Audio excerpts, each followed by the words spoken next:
जय श्री कृष्ण। राधे राधे। काल हर लेगा तुझे, समय कुचाल हर लेगा तुझे। है अहम किस बात का, है घमंड किस बात का। माटी से जन्मा उसमें है भला, माटी हो जाएगा। बना जा इतिहास धर्म से, तेरा नाम अमर हो जाएगा। वर्षों पहले अर्जुन के समक्ष ऐसा समय उत्पन्न हुआ कि आंखों के समक्ष युद्ध भूमि में सगे संबंधी रिश्तेदारों और गुरुजनों को देखकर धर्म संकट उत्पन्न हो गया। तब उस अज्ञानता को दूर करने हेतु श्री कृष्ण ने अर्जुन को धर्म युद्ध हेतु ज्ञान प्रदान किया। आज वर्तमान युग में एक बार पुनः अर्जुन के समक्ष ऐसा समय उत्पन्न हुआ है कि समस्त ज्ञान लेने के पश्चात सगे संबंधी रिश्तेदारों और गुरुजनों को देखकर ऐसा कर्म संकट उत्पन्न हो गया है कि अर्जुन क्या करे। एक बार पुनः श्री कृष्ण जीवन क्षेत्र में कर्म युद्ध हेतु अर्जुन को ज्ञान प्रदान कर रहे हैं। देख कैसा समय आया है, पूरा समय मोबाइल पर ही बिताया है। हाँ कलंगी, पूरा समय इसी पर बिताया है, इसे अपना संगी साथी बनाया है। इसके लिए माँ बाप भाई बहन रिश्तेदार दोस्त सब पर आया है। इसके पीछे फिल्में पिट गई, थिएटर मिट गए, अरे मेले सिमट गए। पंखुड़ी रंगत चली गई, हमारी भारतीय संस्कृति की रंगत भी चली गई। क्या जमाना था कलंगी, सब प्रेम से रहते थे। मेलों में पुपाड़ी बजाया करते थे, हामिद माँ के लिए चिमटा लाया करते थे, कृष्ण के भजन बजा करते थे। सुबह की बांसुरी अल्लाह की अजान कानों को कितनी सुंदर लगती थी। अब कृष्ण चले गए और बांसुरी भी चली गई। ऐसा नहीं होगा, हर जन्म में कृष्ण आते हैं और आएंगे। आएंगे नहीं आएंगे, आएंगे नहीं आएंगे, आएंगे मैंने कहा ना नहीं आएंगे। अरे तुम लोग लड़ो मत, बोलो जय श्री कृष्ण। जय श्री कृष्ण।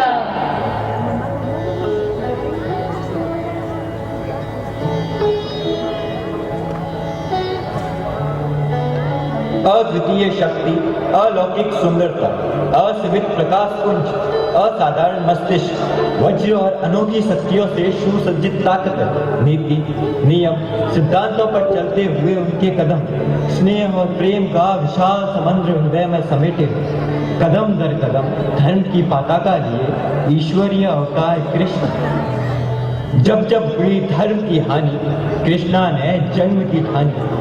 इंद्र ने बरसाया घनघोर पानी, कृष्णा ने पर्वत की ठानी। शिशुपाल के अपमान पर चक्र भी उठाने की ठानी। अत्याचारों के शीर्ष पर मामा कंस को धूल चटाने की ठानी। बड़ा जब अधर्म द्वापर काल, तब महाभारत की ठानी। आज फिर से अधर्म बढ़ रहा है, युवा को सचेत करने की ठानी।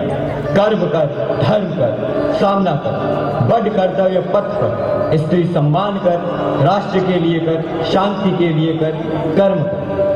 कर्मण्येवाधिकारस्ते मां फलेषु कदाचन मां कर्मफल हेतुर्भूता ते संगो अस्तु कर्मणि। है ईश्वर परंतु रहते सदा मानवीय रूप में। दया ऐसी कि कुब्जा पर बरसा कर उसे दिव्य शरीर प्रदान कर दिया। ममता की ऐसी हरियाली जिसमें गाय गोते लगाती है। करुणा ऐसी कि सुदामा के अश्रु से गीले होते ही कई लोग प्रदान कर दिए। चंचलता और चपलता ऐसी कि गोपियों संग खो गए क्रीड़ाओं में, और उन्हें ये भी ध्यान नहीं रहा कि कोई उन्हें देख भी रहा है।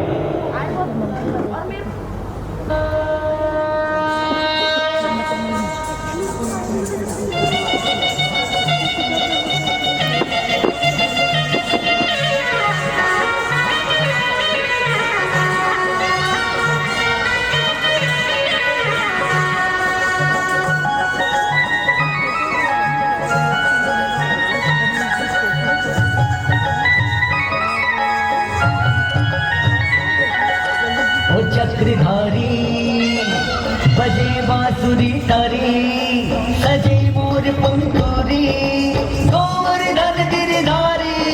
ओ चक्रधारी बजे बांसुरी तारी, सजे मोर पंखुरी गोवर्धन गिरधारी। कृष्णा कृष्णा राधे कृष्णा, कृष्णा कृष्णा राधे कृष्णा, कृष्णा कृष्णा राधे कृष्णा।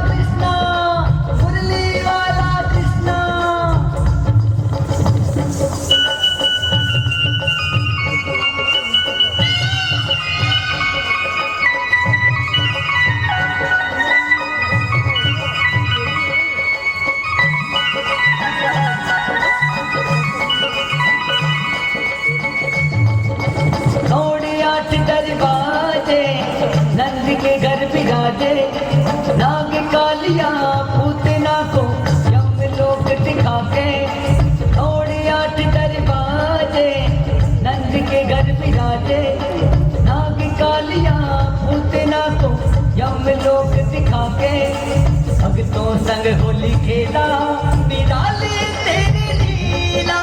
कृष्णा कृष्णा राधे कृष्णा, कृष्णा कृष्णा राधे कृष्णा, कृष्णा कृष्णा राधे कृष्णा, नाचे कृष्णा सुदामा कृष्णा, गंगा कृष्णा यमुना कृष्णा, गोपी कृष्णा नंदा कृष्णा, बांसुरी वाला कृष्णा, मुरली वाला कृष्णा।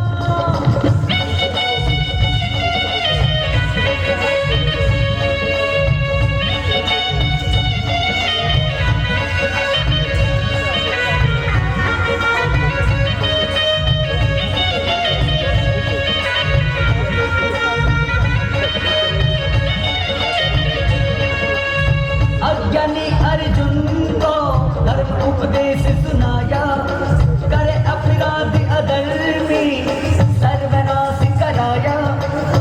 अज्ञानी अर्जुन को धर्म उपदेश सुनाया, करे अपराध अधर्मी सर्वनाश कराया।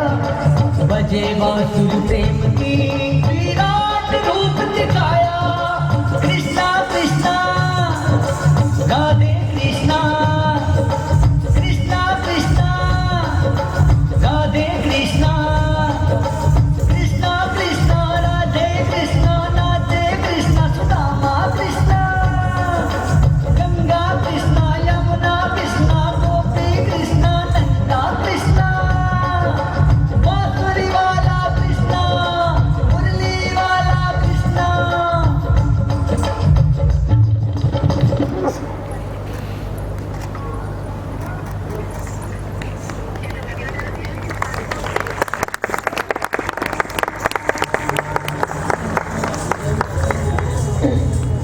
लाइए बांसुरी हमें दे दीजिए। हाँ हाँ, यह लीजिए। अभी किस महोत्सव की तैयारी चल रही है प्रभु? नहीं, यह तो यूं ही। आपकी मंद मंद मुस्कान तो कुछ और ही बता रही है। हाँ, वह तो है, क्योंकि आज हम तुमसे फिर से हारने वाले हैं। अच्छा, तो हम आपसे प्रश्न ही ना करें? करो रुक्मणी, क्यों नहीं करो? आप तैयार हैं? अवश्य, पूछो। तो बताइए, चंद्र और सूर्य किसके अश्रु हैं? दोनों चमकते हैं और किसकी भक्ति में लीन रहते हैं? चंद्र और सूर्य दोनों मेरे ही अश्रु हैं, दोनों मेरी ही भक्ति में लीन रहते हैं। मैं जब इनकी भक्ति से आनंदित हो जाता हूं तो मेरे नेत्रों की पलकें गीली हो जाती हैं और अश्रु छलक उठते हैं। आनंद में मग्न इनका हृदय दृढ़ भक्ति में लीन हो जाता है। उस आनंद की कोई सीमा नहीं है। दोनों मुझे हृदय में पाकर सदा खुश रहते हैं, मुझ में ही लीन रहते हैं। आनंद की कोई सीमा क्यों नहीं होती प्रभु? बाह्य स्पर्शेव सत्तात्मा विन्द्यत्तात्मनि यत् सुखम स ब्रह्मयो युक्तात्मा सुखमक्षय वैश्रुते। श्रेष्ठ आनंद बाहर नहीं, भीतर छुपा है। आनंद की कोई सीमा नहीं होनी चाहिए। हम जितना अधिक आनंद में रहते हैं उससे अधिक आनंद बढ़ता है और प्रकृति से एकाकार हो जाते हैं। मनचाही वस्तुएं भी प्राप्त होती हैं। सच में? हाँ, और जो दुख और निराशा में रहता है वह सदा दुखी और संघर्ष में जीवन व्यतीत करता है। दुख और संघर्ष किस प्रकार प्रभु? वहां देखो रुक्मणी। किसे? मेरे प्रिय, सबसे प्रिय। अब आप हमें भटका रहे हैं ताकि प्रश्नों की बौछार से बच सके। नहीं नहीं, देखो तो। सुदामा फिर से आया है? नहीं। तो राधा होगी?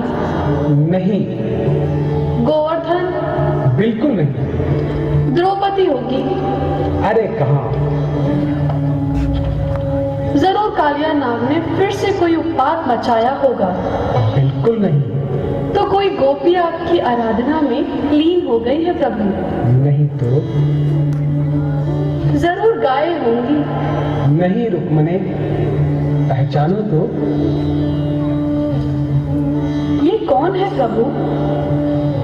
यह अर्जुन है। अर्जुन इतनी पीड़ा और संकट में?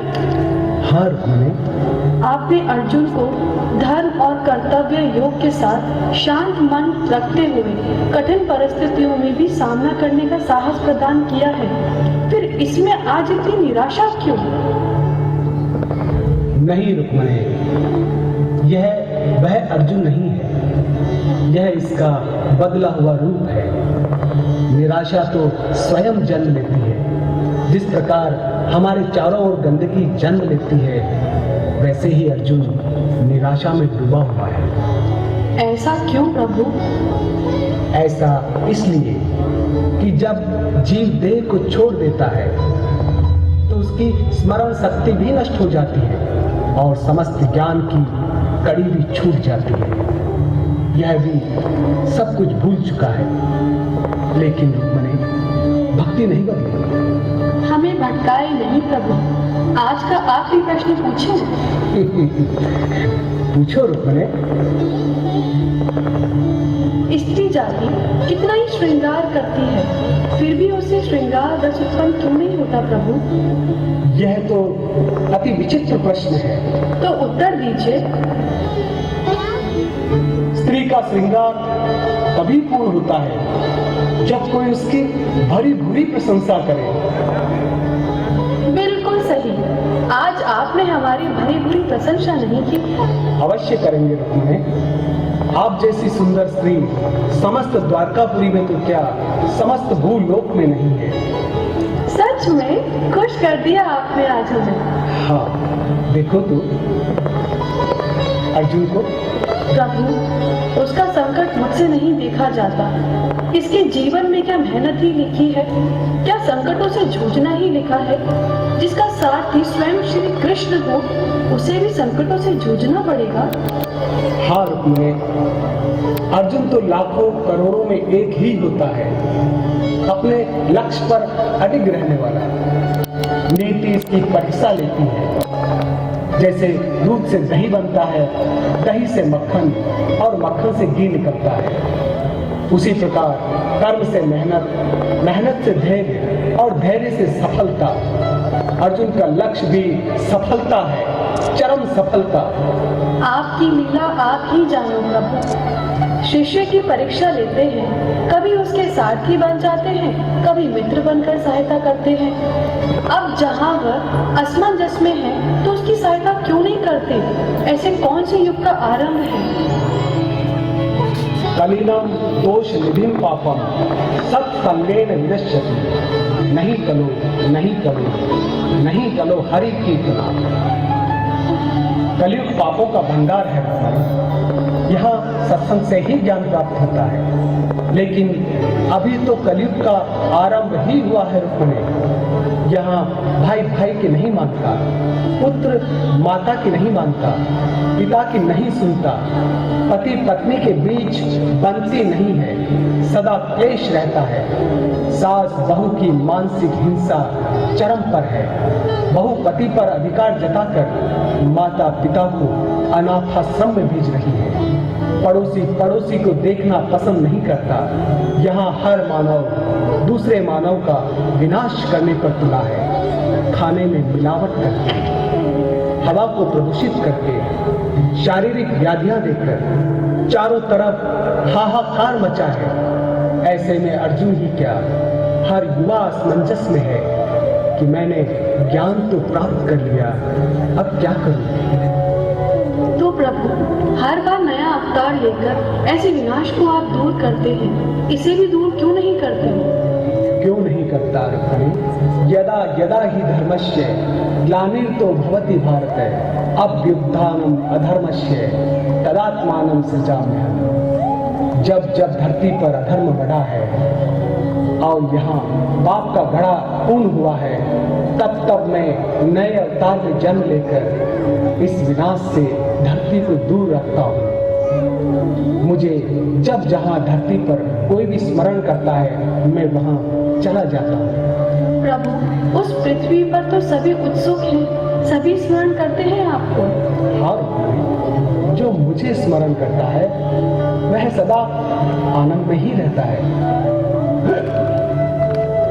लगता है किसी ने अंतर मन और आद्य स्वर में स्मरण किया है आपको। लगता तो यही है।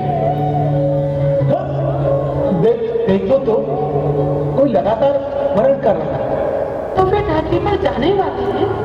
मैं नहीं जाने दूंगी। धरती पर आपके अस्तित्व को बहुत कम मानते हैं। मानने वाले अधिक नास्तिक मानव आपके अस्तित्व को समाप्त करने पर तुले हैं प्रभु। अच्छा, लेकिन रुक्मिणी, मेरा अस्तित्व मिटाने वाला धरती पर है ही कौन? मैं तो वह प्रकाश हूँ जो कभी मिटता नहीं। सदा हवा में नित्य प्रति भ्रमण करता हूँ। हवा को कौन मिटा सकता है? जब मैं प्रचंड अग्नि के रूप में प्रकट होता हूँ तो कौन मुझे मिटा सकता है?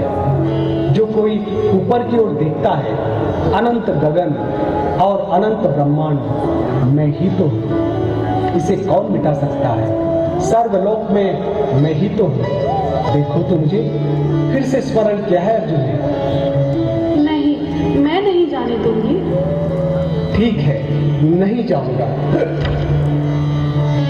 थोड़ा जल ले आओ ताकि हिचकी दूर हो जाएगी। मैं अभी लाती हूँ प्रभु।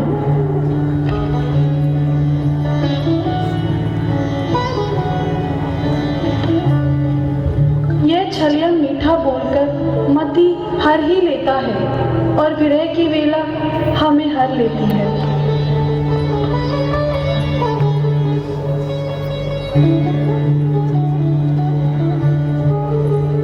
हे कृष्ण, कृष्ण शरणं मम। हे कृष्ण,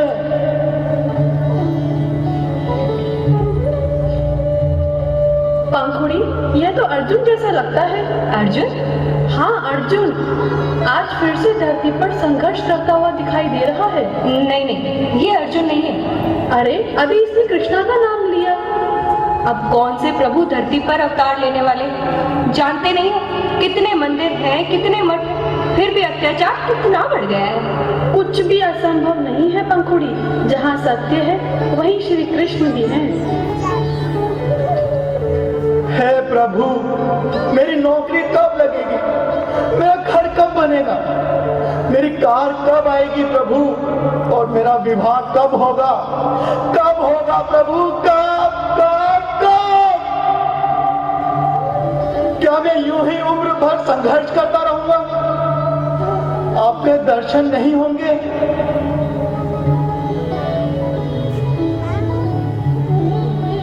प्रभु,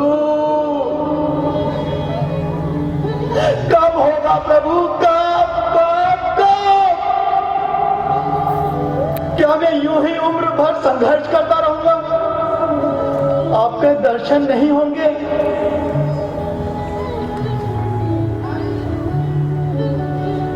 प्रभु, प्रभु, मैंने स्मरण किया और दिव्य ज्योति में प्रकट होकर दर्शन, मैं तो धन्य हो गया। मेरा श्री चरणों में प्रणाम स्वीकार करें, चरणों में स्थान दे प्रभु। उठो उठो, तुमने मुझे याद किया। मैं धन्य हुआ प्रभु। बताओ क्या समस्या है? क्या मैं यूं ही जीवन भर संघर्ष करता रहूंगा? आपकी दया नहीं होगी? तुम सदा यूं ही संघर्ष करते रहोगे, क्योंकि जीवन यही है। कर्मण्येवाधिकारस्ते मां फलेषु कदाचन मां कर्म फल हेतुर्भूमा ते संगो अस्तु कर्म। तुम्हें मात्र कर्म करने का ही अधिकार है, फल का अधिकार अभी नहीं है। कर्म पूरा होने पर फल तुम्हें मिल जाएगा। फल की आसक्ति में रहेगा तो कर्तव्य को भूल जाएगा। सत्य और संघर्ष संघर्ष को किसी की दया की आवश्यकता नहीं होती। गेहूं जब दो पाटों के बीच पिसता है तभी रोटी में स्वाद उत्पन्न होता है। सब्जी जब खेतों में पक जाती है तभी उसे काटना चाहिए। समय से पूर्व अगर हम उसे काट लें तो यह व्यर्थ ही है। इसलिए सदा निरंतर कर्म में लगे रहो। मैं समझा नहीं। बिना संघर्ष ही सब कुछ पाना चाहते हो तो किस प्रकार समझ आएगा? आपकी बातें मुझे विचलित भी करती है और सांत्वना भी देती है। संपूर्ण जीवन मुझे संघर्ष ही करना पड़ेगा। आपूर्य माचण मचल प्रतिष्ठे समुद्र मापय प्रविशन्ति यद्वत् त्वदत् कामं यह प्रविशन्ति सर्वे स शांति मापनोति न काम करो। सभी नदियां समुद्र में समाहित होती हैं। समुद्र अपनी मर्यादा नहीं छोड़ता। जिस व्यक्ति में इच्छाएं प्रज्वलित होती है उसे विचलित नहीं होना चाहिए। अगर हर जीवन में संघर्ष करना पड़े तो संघर्ष करना चाहिए, चाहे वह राजा हो या रंग। समस्याएं सबके जीवन में समान है। तुमने अपने नजरिए से देखा, अगर संभाव से देखोगे तो समस्त धरती पर सभी दुखी हैं और सभी सुखी भी। तो फिर मेरे भीतर निराशा का भाव ही क्यों उत्पन्न होता है प्रभु? यह भाव तो हर जीवन में उत्पन्न होता है, हर जीव में उत्पन्न होता है, वर्षों से उत्पन्न होता आ रहा है। मेरे प्रिय अर्जुन। मैं और अर्जुन? नहीं प्रभु, मैं तो साधारण सा पुरुष हूँ। कहने और दिखने में तुम साधारण ही हो, लेकिन तुम्हें पूर्व जन्मों की कोई बात स्मरण नहीं है। मुझे सब स्मरण है।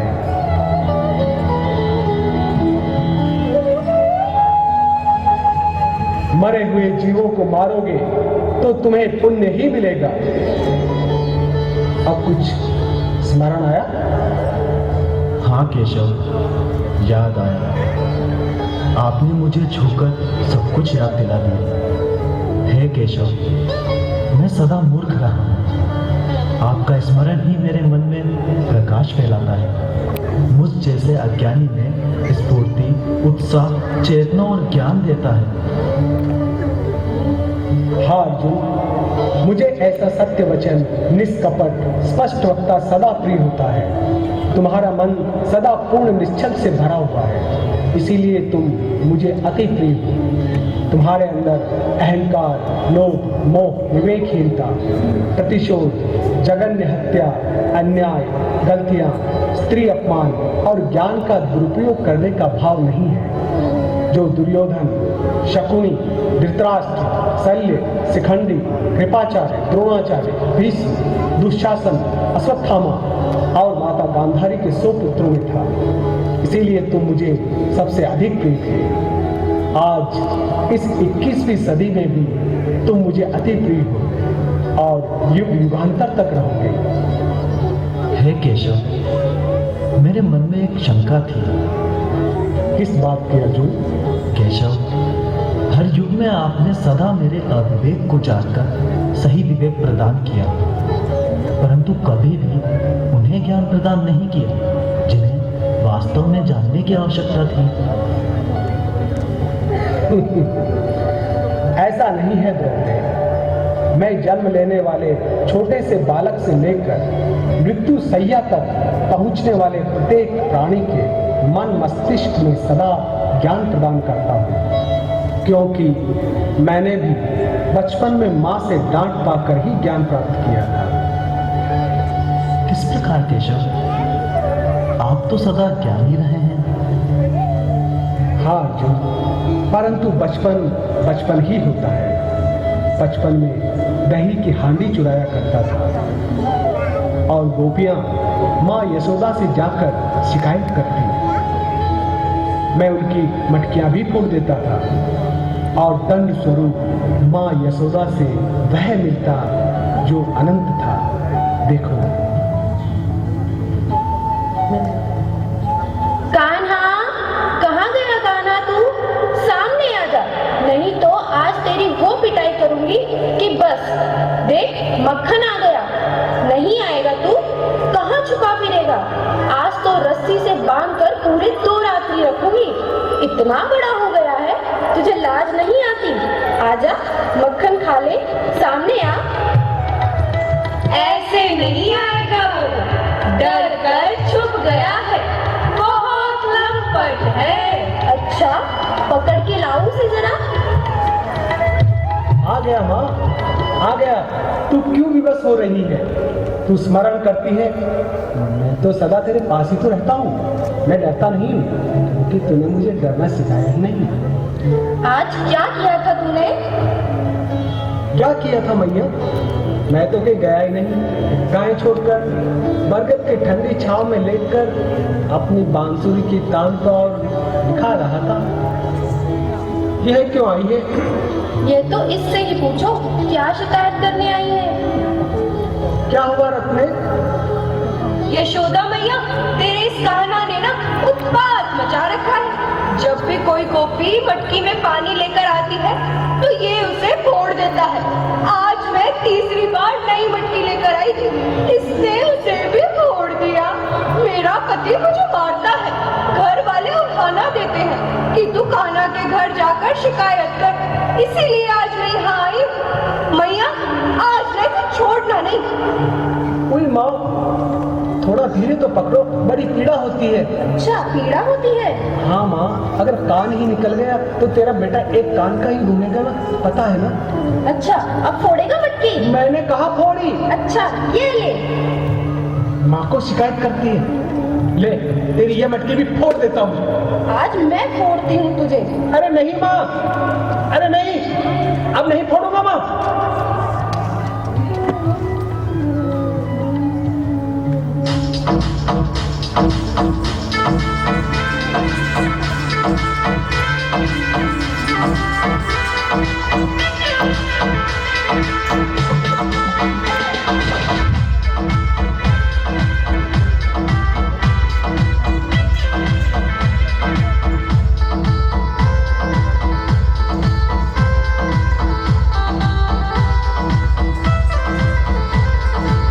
नटखट है काना तो लंपट है काना, पकड़ के लाती हूँ दे डंडे का ताना। अरे लाना लाना लाना, काना को पकड़ के लाना। नटखट है काना तो लंपट है काना, पकड़ के लाती हूँ दे डंडे का ताना।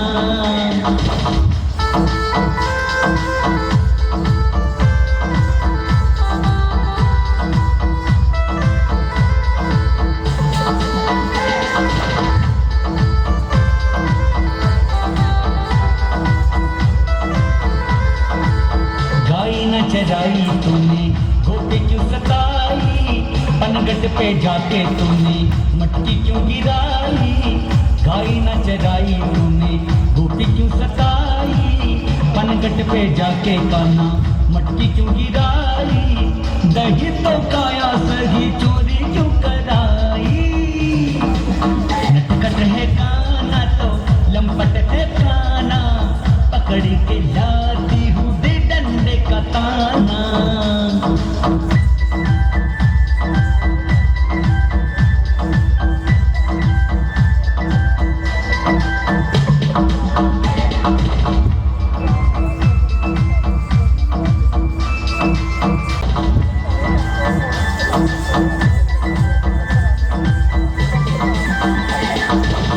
सुन ले मैया मेरी, सुन ले मेरी, सुन ले या उसकी सुन ले। गोपी झूठी झूठी गोपी, मटकी ना उठी तो गोपी नहीं पटकी। मैंने ना पटकी, वन में था मैं तो गायों के संग में, बंसी की तान में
क्षमा कर दो मैया, क्षमा कर दो। मैं कभी पनघट जाऊंगा ही नहीं। तू बस मारो मत। तू कहेगी तो मैं कभी घर से बाहर ही नहीं जाऊंगा मैया। और कोई शिकायत है तो ठीक है, तुम जाओ, मैं इसे देखती हूँ। आज रुक, मैं देखती हूँ तुझे। ये ले, ले, इधर आ। मेरे कहीं चोट तो नहीं आई? आई थी मैया, पर अच्छी योजना थी। वे तो तुझे दिखाने के लिए मारा था। आ जाती है नित नई शिकायत लेकर। मैं कोई अपनी कान्हा को मारूंगी थोड़े ही। बचपन से लेकर आज तक सभी की झूठी मूठी शिकायतों से मैंने अपने कान्हा को बहुत मारा। पर सुन। हाँ माँ। तू ये कब तक करेगा? इतना बड़ा हो गया है। दही चुराना, गोपियों को परेशान करना, मटकियाँ फोड़ना और तो और दिन भर यमुना में कूदना। कुछ तो ऐसा कर कि तेरी मैया का नाम रोशन हो। अब तो बड़ा हो गया है, अब तेरा गोकुल में कोई काम नहीं बचा। क्या कहती हो माँ? यह वृंदावन छोड़ मैं कैसे जा सकता हूँ? मैं बाबा और अपनी प्यारी मैया को छोड़ के दूर कैसे जा सकता हूँ? तू सोच भी कैसे सकती मैया? कंस के अत्याचारों को तुझे समाप्त भी तो करना है। अब तुझे मथुरा जाना ही होगा।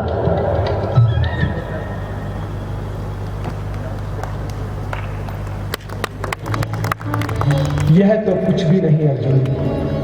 माँ के समझाने के पश्चात मैं ज्ञान और संघर्ष के लिए दर दर भटका और ऐसा अभ्यास करके ज्ञान प्राप्त किया जो कहीं नहीं मिलता। कैसे प्रभु? मैं समझा नहीं। एक खरगोश जिसके पीछे 5 चींटे लगे हैं। खरगोश अपने मस्तिष्क से उन्हें चारों तरफ नचाता है और बच भी जाता है। ऐसी चतुर बुद्धि खरगोश को किसने दी? अभ्यास में। और मैं अभ्यास में ही रत रहा। आपको 64 कलाओं और 18 नीतियों में निपुण माना जाता है। आपने हर युग में मेरी तरह समस्याएं देखी और निडर होकर उनका समाधान किया। ये सब कैसे किया केशव? समय और काल जिसके समक्ष दुर्घटनाएं घटित होती है वह सब कुछ सिखा देता है।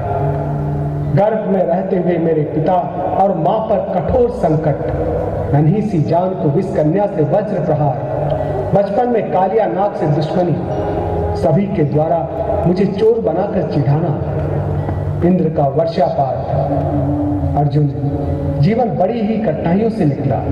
संघर्ष और कठिनाइयों की कड़ियों ने मुझे सीखने पर विवश किया। तब मैंने सांदीपनी आश्रम जाकर कई कलाएं सीखी और उन्हीं कलाओं से आपने प्रेम का पाठ भी पढ़ाया। फिर भी केशव, आज की ये पीढ़ी और कुछ लोग गलत क्यों बताते हैं प्रेम को? प्रेम के बारे में सत्य को नहीं जानते अर्जुन।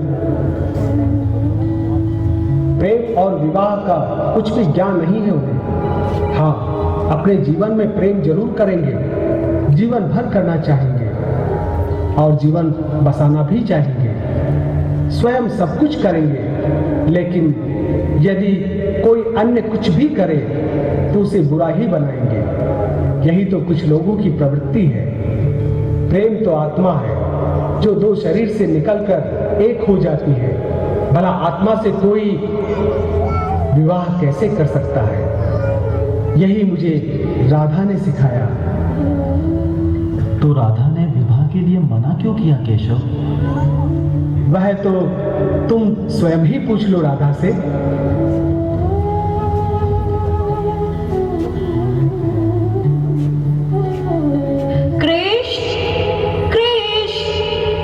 कहाँ है तू? कब आकर मुझे बांसुरी सुनाएगा? कहकर तो यही गए थे कि मैं जल्दी लौट आऊंगा, लेकिन नहीं, कभी नहीं लौटे।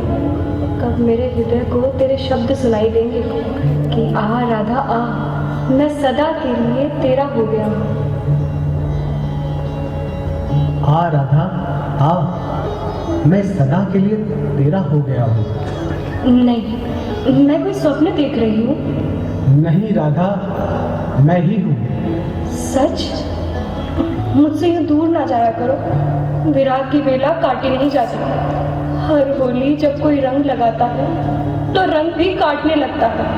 बरसाने की कलियां सूनी हो गई। अब वृंदावन में मोर नहीं नाचते, अब कोई पपीहा नहीं बोलता। परंतु मैं तो सदा तुम्हारे पास ही रहता हूँ, दूर जाता ही कब हो राधा? हाँ, मैंने तो ये सोचा ही नहीं कि हम तो एक ही शरीर हैं। हाँ, ये भी सही है, मैं ही गलत सोचती हूँ कि मैं कृष्ण से दूर हूँ, परंतु मैं तो कृष्ण की एक ही सांस की डोर से बंधी हुई हूँ। हमारी तो आत्मा भी एक है, हमारे तो नेत्र भी एक है। हाँ राधा, हाँ। हमारे तो बाल भी एक है, हमारे तो होठ भी एक है, और गाल और बाकी सब कुछ सब एक ही है। हाँ राधा, हाँ। फिर मन में ऐसे विकार क्यों आते हैं कृष्णा कि तुम मुझसे सदा के लिए दूर जाओगे? सावन में बारिश की बूंदें कभी भी गिर जाती है राधा। मोर का जब भी मन करता है वह नाच उठता है। ऐसे ही अपने मन को रखो। मैं तुमसे कभी विलग नहीं हूँ, सदा प्रसन्न रहने का प्रयास करो। ठीक है, आज से नहीं सोचूंगी। देखो तो अर्जुन तुमसे कुछ पूछना चाहता है। अर्जुन? और मुझसे? लेकिन क्या पूछना चाहता है? यह तो वही बताएगा कि उसका मन उसे क्यों व्यथित कर रहा है। तो चलो अर्जुन के पास। तो चलो।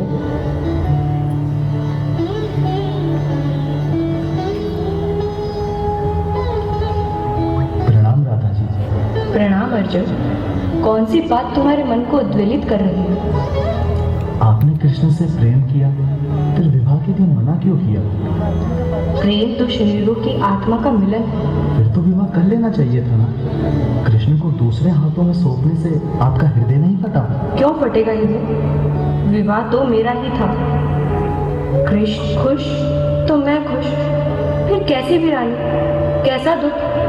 जहाँ शरीर ही एक है, आत्मा ही एक है, तो भला बताओ अर्जुन, मैं स्वयं से ही विवाह कैसे कर सकती हूँ? आप तो धन्य हैं। राधा में कृष्ण और कृष्ण में राधा हो गई। प्रेम को अमर कर दिया आपने। कृष्ण इधर आओ, मुझे तुमसे कुछ बात करनी है। कहो राधा। तुम्हें मेरी याद नहीं आती? आती है राधा। तुम्हारे नेत्र, भ्रिकुटी, कज्जल और तुम्हारी हंसी और तुम्हारी चाल, सब कुछ याद आता है राधा। जा रही झूठी, बातें ना बना। बातें नहीं बना रहा, सच बता रहा हूँ। सच? और क्या याद आता है? तुम्हारे अंतर मन में अपार प्रेम भरा है मेरे लिए। और मेरा मन करता है तुम्हें साथ लेकर वृंदावन की तरफ घुमाने ले जाऊं। तो चलो ना घुमाने। हाँ हाँ, घुमा लाओ घुमा लाओ। कल सुबह इस छलिया ने मुझसे भी कहा था, मैं नीला घाघरा पहन पनघट पर आई तो मेरी कलाई पकड़ मुझसे बोला कि तुम नील गगन लग रही हो, आओ तुम्हें घुमा लाऊं। हाय, कितना चतुर है ये। तुम्हारा तो हाथ पकड़ा और मुझे घुमाने भी नहीं लेके जाता। तो मुझे घुमा लाओ। तुम्हें? अरे तुम तो बहुत भारी हो, तुम्हें उठाकर कैसे घुमा ला सकता हूँ? ये लो। यह क्या किया तुमने? तुम्हारे साथ यही होना चाहिए था। चलो मीना।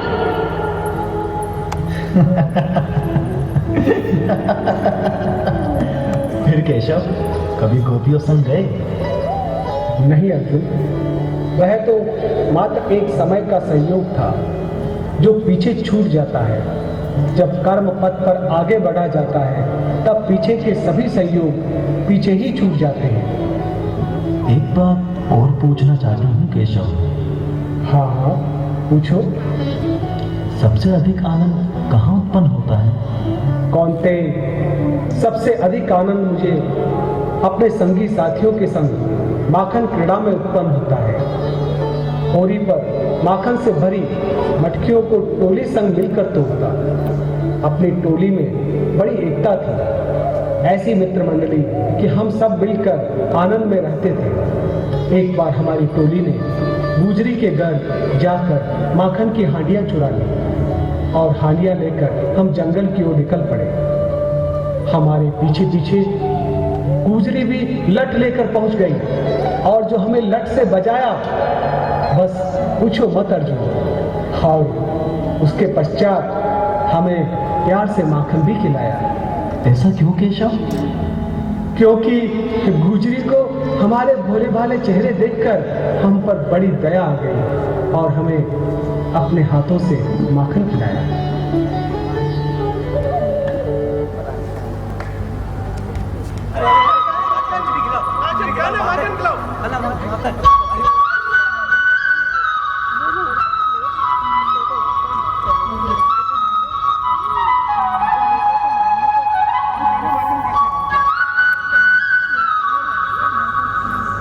बड़ा स्वादिष्ट माखन है।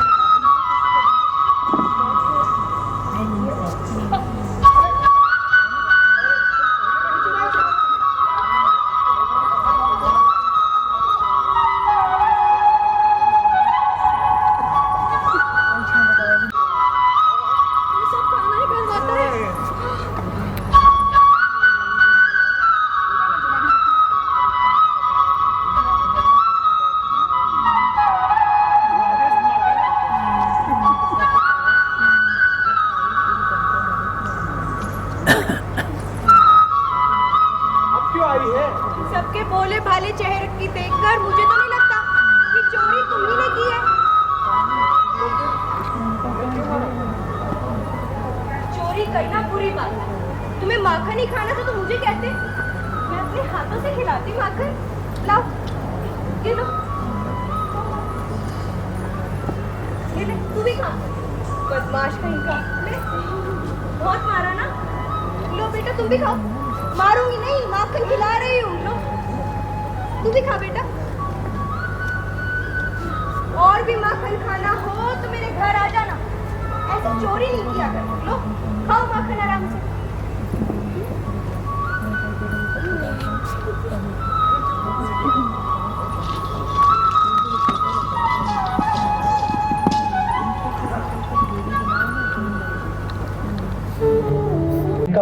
अकेलेपन का भाव उत्पन्न करता है और सबसे अलग कर देता है। कभी कभी अहंकार इतना विस्तृत हो जाता है कि रिश्तों की मर्यादाएं भी तोड़ देता है। जैसे मेरे मामा कंस में अहंकार उत्पन्न हुआ तो उसने पूरे परिवार को नष्ट करना शुरू कर दिया। तू कौन है जो मुझे चुनौती देने आया है? मैं वही हूँ जिससे तू डरता था, तेरा काल। ओह, तो तुम हो। तुम लोग कहाँ इस छलिए की बातों में आते हो? बांसुरी और प्रेम का राग अलाप कर तुम्हें पागल बना रहा है। ये छोटा सा बांसुरी वाला मेरा काल बनकर आया है। मसल दूंगा यही। कंसु में कंस, कच्चा ही चबाता हूँ, तिल तिल काट काट कर मारता हूँ। कंसु में कंस। यही तो सोच सकते हो मामा कंस। तुझे तो कई बार मरवाने का प्रयास किया परंतु हर बार बच गया, क्योंकि तेरे प्रत्येक कर्म में अधर्म था। छलिए, कपटी, धूर्त, बदमाश मेरे साथ धोखा करता है और दुनिया में अच्छा बना फिरता है। तेरा ये मुखौटा उतार कर रहूंगा। अगर मैं छली, कपटी, धूर्त हूँ तो तुम्हारे ही गुणों का उपयोग किया है मामा। मेरी माँ और पिता को छल कपट से बंदी बनाकर तुमने ही उन्हें जेल में डाला और मुझे मारने हेतु कई प्रयास किए। पाप की पराकाष्ठा की सीमाओं को तोड़कर धूर्त बनकर पल पल मेरा अंत करने हेतु कई कार्य किए। आज उन सभी का निर्णय करूंगा। निर्णय तो मैं पूरा करूंगा। मुझे दंगल है तो ललकारते हो? क्यों नहीं, मैं छोटा सा बालक कैसे तुम्हें मार सकता था और तुमने पूतना को मुझे मारने के लिए भेजा। इतने षड्यंत्र किए मामा। तो क्या मैं अपनी मृत्यु को अपने ही आंखों के समक्ष बड़ा होते हुए देखूं? तो देखो, अब मैं बड़ा हो गया हूँ, आज अपनी मृत्यु को साक्षात देखो मामा। हाँ, आज आजा मृत्यु को यही समाप्त कर देता हूँ हमेशा के लिए। तो हाँ मामा।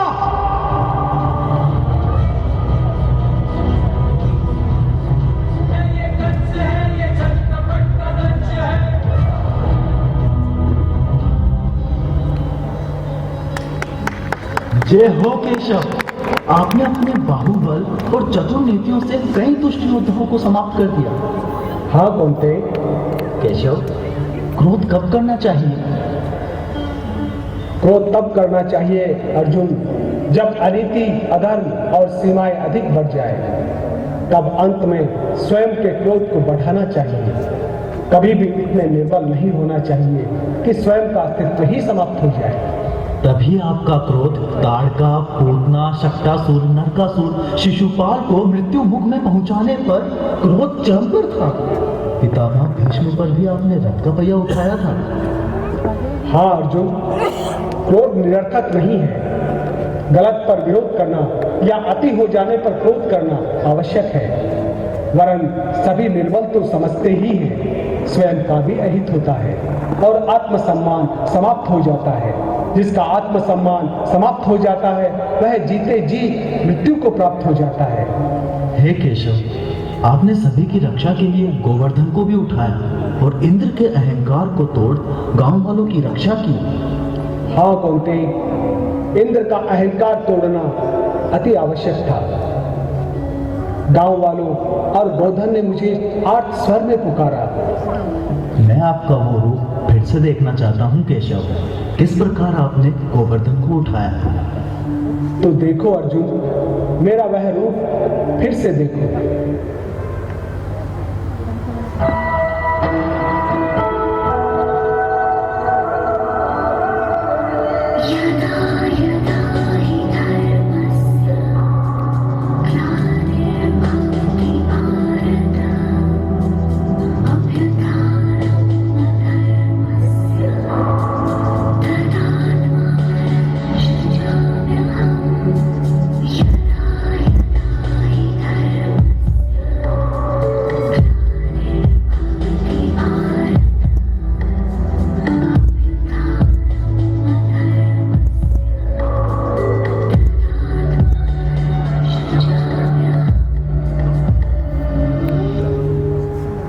अरे गांव वालों, इंद्र की पूजा मत करो। पूजा करना है तो वर्षा के लिए इन पहाड़ों की पूजा करो। ये सभी पहाड़ तुम्हारी रक्षा भी कर सकते हैं और जिस क्षेत्र में पहाड़ होते हैं वहां वर्षा भी अधिक होती है। आज से उन पहाड़ों की पूजा करो, इस गोवर्धन पर्वत की पूजा करो। केशव, किसी का अहंकार बढ़ जाता है तो उसके चरित्र में क्या परिवर्तन होते हैं? अर्जुन, अहंकार बलम दर्प है, काम क्रोधम च संस्कृता, मामात्मा पर देहेषु प्रद्विसंतो अभ्यसुनिका। जो अहंकार, बल, घमंड और क्रोध के वशीभूत होते हैं वह आत्मा को भूलकर देह पर अहंकार कर बैठता है। अहंकारी व्यक्ति को कुछ भी दिखाई नहीं देता, वह अपने ही मद में आसक्त होकर घूमता है। सबसे पहले वह अपने ही रूप को भूल जाता है, सोचता है उसके जैसा संसार में कोई नहीं है। उसकी वाणी तिक्त हो जाती है, हर जीव का अपमान करने लगता है, साथ ही ज्ञान पर शास्त्रार्थ भी करने लगता है। अहंकार उत्पन्न कैसे होता है केशव? जब शरीर में तामसिक वृत्ति बढ़ती है और जीव काम, क्रोध, लोभ के वशीभूत हो जाता है, इसके अतिरिक्त किसी भी एक दुर्गुण की अति बढ़ जाती है, तब अहंकार उत्पन्न होता है अर्जुन। और इस पर विजय कैसे प्राप्त की जाए केशव? अहंकार को समाप्त करना है तो समभाव हो जाओ, अहंकार का नाश स्वतः ही हो जाएगा। गोवर्धन को उठाना कोई साधारण मनुष्य के तो वश की बात नहीं थी। हाँ अर्जुन, लेकिन आज मनुष्य यही तो कर रहा है। पर्वतों को उठा नहीं रहा, बस उसे धरती से उठा रहा है। कई स्थानों पर तो बुद्धिजीवी पहाड़ों की पूजा कर इसे सजा रहे हैं, प्रकृति से एकाकार हो रहे हैं। क्या सोच रहे हो अर्जुन? आपकी शक्तियां असीमित हैं। मैं अचंभित हूँ प्रभु कि आपने कालिया का मर्दन कैसे किया। तो देखो मैंने कालिया का मर्दन कैसे किया। अर्जुन, कालिया नाग शेषनाग वासुकी और तक्षक का भाई था और गरुड़ से छुपने हेतु यमुना में आकर रहने लगा। संपूर्ण यमुना को उसने जहरीली कर दिया। गांव वालों पर संकट उत्पन्न हुआ तो मैंने कालिया नाग को अन्यत्र वास करने के लिए कहा, लेकिन वह मुझे बालक समझकर मुझ पर प्रहार करने को आतुर हुआ। बस मैं भी उसके थन पर बैठकर नृत्य करने लगा। आपने उसे चेतावनी दी थी? हाँ अर्जुन, मैंने उसे चेतावनी दी थी। कालिया नाग, तुमने संपूर्ण यमुना को काला और जहरीला बना दिया है। मेरा उचित परामर्श है कि तुम यमुना को छोड़ कहीं अन्यत्र चले जाओ।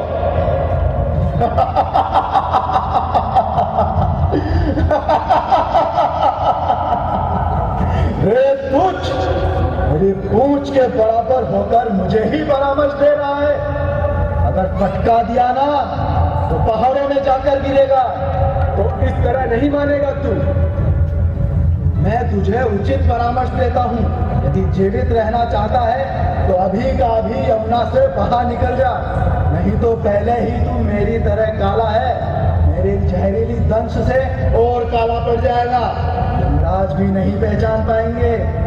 अच्छा, देखते हैं कौन किसे पहचानता है। मुझे चेतावनी देता है, अभी ले, इन लहरों में खो जाएगा। हो। काल के समक्ष तुझे हंसी सूझ रही है। कौन है तू? मेरी विशाल फन से तुझे डर नहीं लगता? अगर मेरे सभी सहचर यहाँ आ गए तो मेरी जरूरत ही नहीं पड़ेगी, वही तेरी हंसी निकाल देंगे।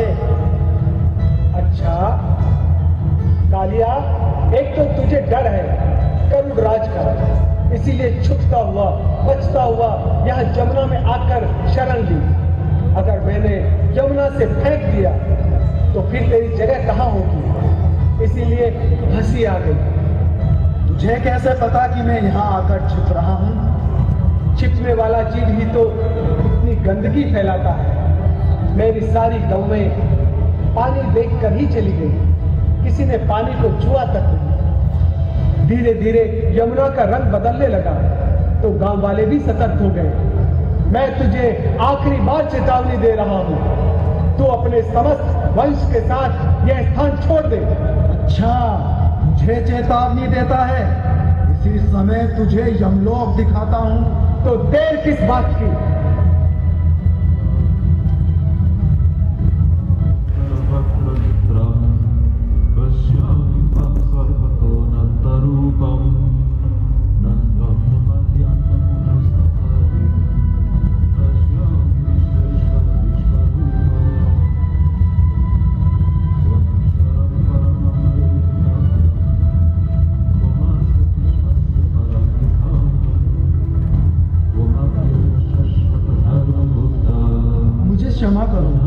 क्षमा करो, मैं यहाँ से चला जाता हूँ, कभी नहीं आऊंगा यहाँ। क्षमा करो, परंतु अपना परिचय तो दो, कौन हो तुम?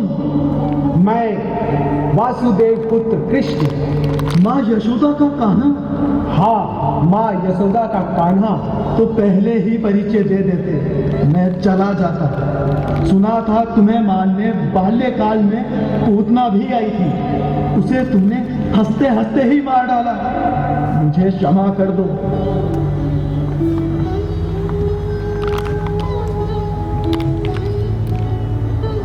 तो केशव, आपने कालियानाग को क्षमा कर दिया? हाँ, कालिया को क्षमा कर दिया। केशव, आपकी मित्रता का धर्म भी बड़ा प्रसिद्ध था। हे केशव, वो मैं सुनना चाहता हूँ ताकि आज के समय में सभी मित्र उस धर्म का पालन कर सकें। अर्जुन, यो तो मेरे कई मित्र थे और मैंने उनकी बहुत मदद की, लेकिन सुदामा मेरा बचपन का मित्र था और सदा प्रिय लगता था। मुझे उसकी बातों पर और बुद्धि पर बहुत हंसी आती थी। वह ज्ञानी भी बहुत था। अर्जुन, सुदामा और मैं सांदीपनी आश्रम में शिक्षा ग्रहण कर रहे थे, तब कुछ चोर वहां आए और उन्होंने चने की पोटली वहीं छोड़ दी और चले गए। जब हम जंगल में लकड़ी काटने जा रहे थे, तब गुरु माता ने वह पोटली मुझे दी कि जब भूख लगे तब खा लेना। लेकिन सुदामा ने वह पोटली मुझसे लेकर वह पोटली खा ली और कुछ ही दिनों बाद वह दरिद्र हो गया। जब सुदामा मुझसे मिलने द्वारिका आया, तब भी उसने अपनी पत्नी द्वारा भेजे गए चावल मुझे नहीं खिलाए।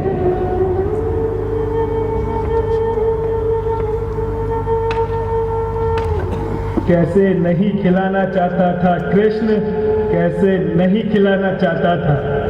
जिन चनों को गुरु माता ने दिया था वो तो चोरी के थे, और जिन्हें खाने से दरिद्रता उत्पन्न होती है, तो मैं मेरे मित्र को किस प्रकार दरिद्र बनते हुए देख सकता था। इसलिए वो सारे चने मैंने खा लिए। सुदामा, इसीलिए मेरी समस्त दरिद्रता तुमने झेल ली और मुझे दरिद्रता से दूर रखा। सुदामा, हाँ कन्हैया हाँ, और जो चावल मेरी पत्नी ने दिए वो भी दरिद्रता के ही थे। लेकिन सुदामा, वह तो मेरी भाभी ने बड़े ही प्रेम से दिए थे। वह क्यों नहीं खिलाना चाहते थे सुदामा, क्यों नहीं खिलाना चाहते थे? मैं लज्जित था कान्हा, मैं लज्जित था।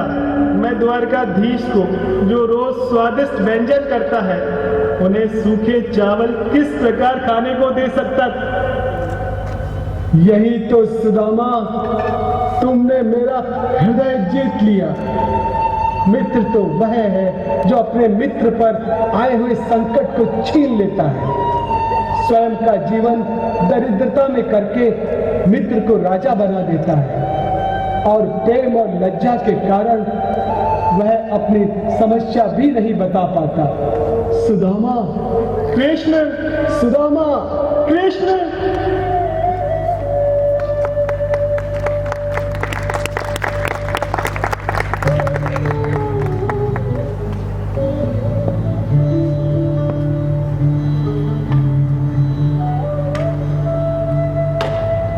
इससे अधिक आनंद केशव, उससे अधिक आनंद मुझे फूलों की होरी खेलने में आता है। जब कोई मुझ पर फूल फेंकता है तो मैं उस पर कई फूलों की वर्षा कर देता हूँ।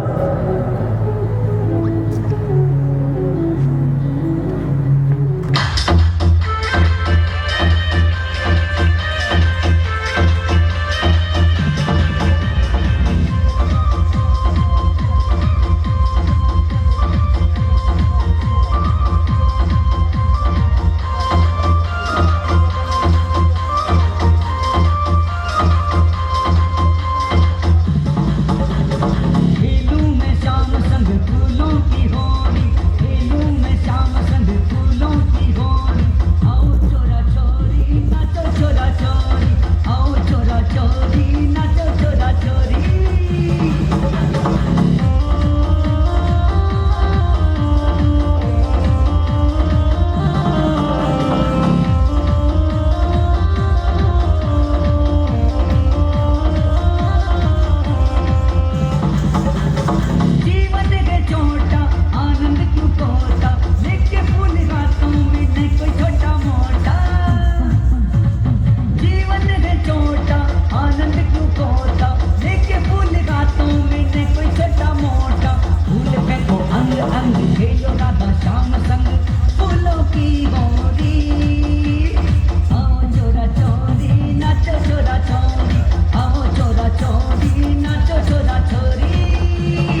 मैं चाहूँगा मुख्य अतिथि महोदय, विशिष्ट अतिथि महोदय और आप सभी दर्शकों का शुक्रिया अदा करना चाहूँगा। आप सभी अतिथि महोदय आप पधारें और आपका स्वागत सत्कार हम पूरी टीम मिलकर करेंगे आपका। श्री सीताराम जी पंडित आप पधारें। सभी कलाकार भी आगे आ जाएं। सभी कलाकार सभी मन की पूर्ति करना चाहते हैं। माता पिता भाई बहन को यह बताना चाहते हैं कि मेरे मन में आपके प्रति कितना प्रेम है। हे अर्जुन, जो दूसरों के कहने से चलता है वह दुखी ही रहता है। अंत समय जब आता है तब मन की पीड़ा निकलती है। इसलिए यह नहीं सोचना चाहिए कि अब मैं क्या करूं, बल्कि यह करना चाहिए कि मेरा मन क्या कहता है मैं वही करूं। केशव, शिक्षा और चरित्र निर्माण को श्रेष्ठ करना है तो हमें उसके लिए क्या करना चाहिए? हे अर्जुन, शिक्षा और चरित्र निर्माण करने के लिए हमें महापुरुषों के चरित्र से शिक्षा प्राप्त कर उनके अनुभव और उनके कार्यों से जीवन को बेहतर बनाना चाहिए। महापुरुषों के जीवन में कई उतार चढ़ाव उत्पन्न होते हैं। विपरीत स्थितियों में कई प्रकार के निर्णय लेते हैं। जिन महापुरुषों ने सही निर्णय लिया वह इतिहास को बेहतर बनाता है और जिस महापुरुष ने गलत निर्णय लिया इतिहास भी उसके चरित्र पर कलंक लगा देता है। कलंक किस प्रकार केशव? जिस प्रकार पितामह भीष्म पर लगा। पितामह भीष्म सदा सद्मार्ग पर ही चलते रहे, लेकिन निर्णयों ने इतिहास बदल कर रख दिया। परंतु केशव, उन महापुरुषों को भी तो ईश्वर ने सावधान किया होगा। कई बार सावधान किया अर्जुन, लेकिन शक्ति और अहंकार या स्थितियों पर नियंत्रण करने की अवस्था में उन महापुरुषों ने निर्णय बदल दिए। केशव, मैं जानना चाहता हूँ उन महापुरुषों के चरित्र के बारे में, ताकि उनसे मैं बहुत कुछ ग्रहण कर पाऊँ और अपने जीवन को बेहतर बनाऊँ। आप तो ईश्वर हैं, आपने तो सभी को सावधान अवश्य किया होगा। मैं उन्हें फिर से जानना चाहता हूँ केशव। जानो अर्जुन, मैंने उन्हें सावधान किया। हर जन्म में सावधान करता हूँ। दादा, पिता, नाना, गुरु, दोस्त किसी न किसी रूप में अवश्य सावधान करता हूँ। मैंने महाभारत काल में भी प्रत्येक अज्ञानी को सावधान किया था और हर काल में अज्ञानी को सावधान करता हूँ। वचनों, पुस्तकों और गुरु एवं बड़ों के अनुभव द्वारा हर बार सावधान करता हूँ। अज्ञानी और ज्ञानी उन्हें देखकर खुश हो जाते हैं, परंतु जीवन में नहीं उतारते हैं। अगर तुम्हें यही देखना है तो देखो, मैं पितामह भीष्म को बुलाता हूँ। उनके अविवेक और मेरे विवेक की तुलना करो। वही पितामह भीष्म तुम्हें इस जन्म में दादा बनकर सलाह प्रदान करते हैं। क्या यह संभव है केशव? हाँ पार्थ, असंभव जैसा भी कुछ नहीं है। वह देखो, पितामह भीष्म। प्रणाम पितामह। कैसे हो तात अर्जुन? कैसे पता है सभी पांडव पुत्रों में तुम ही मुझे श्रेष्ठ क्यों लगते हो? क्यों पितामह? ये शिक्षा भी आप ही के द्वारा प्रदान की गई है। इसलिए तो मैं खुश होता हूँ कि तुम भी बहुत अधिक प्रेम करते हो, सम्मान करते हो। तुम्हारे अंदर जानने की उत्कंठा मेरी ही तरह प्रबल हो रही है। केशव, मेरा प्रणाम स्वीकार करें। प्रणाम पितामह। युग को देखें, हर युग में आप जैसे महापुरुष जन्म लेते हैं, विद्वान दादा और नाना के रूप में। जब बात महाभारत की थी तब भी आपने पूछा था क्या पांडवों ने सही किया? आज भी यही स्थिति है। एक युवा अगर सही करता है तो उसे रोक दिया जाता है। परंपरा की उंगली तो सही पर ही उठती है, तो गलत और सही का निर्णय कौन करेगा?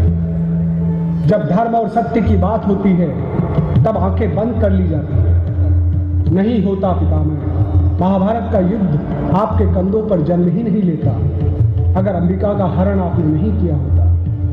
पांडवों के साथ कदम कदम छल नहीं होता। आपकी आंखों के समक्ष द्रौपदी चीर हरण नहीं होता। लाक्षागृह में पांडवों को जिंदा जलाने का प्रयास नहीं होता।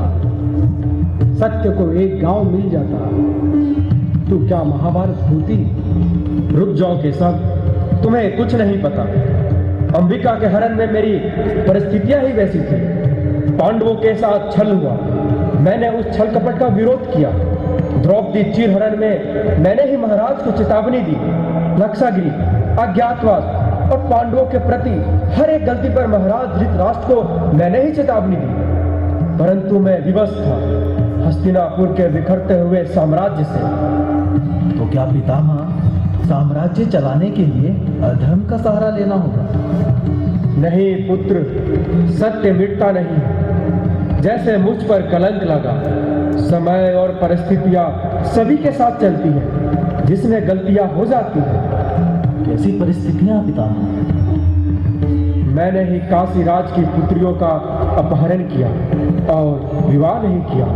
मैंने ही गंधारी का विवाह धृतराष्ट्र से कराया। दूध कीड़ा में छल खेला जा रहा था, मैं मौन था। द्रौपदी को निर्वस्त्र किया, तब भी मैं मौन था।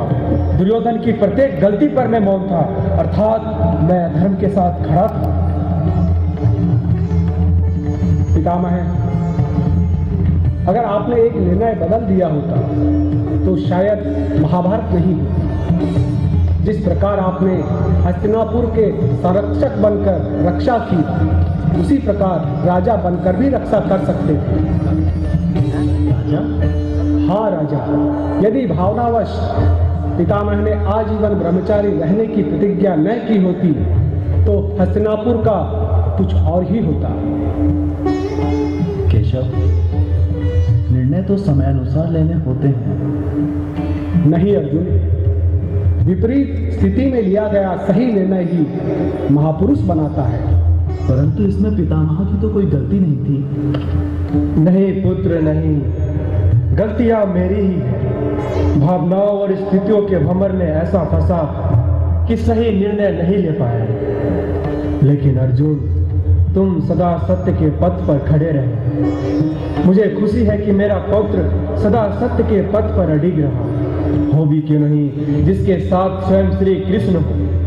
हर युग में तुम सदा इसी तरह सत्य के पथ पर अडिग रहो पुत्र। इस कलयुग में सदा अपने लक्ष्य पर अडिग रहना। यशस्वी पुत्र आयुष्मान हो।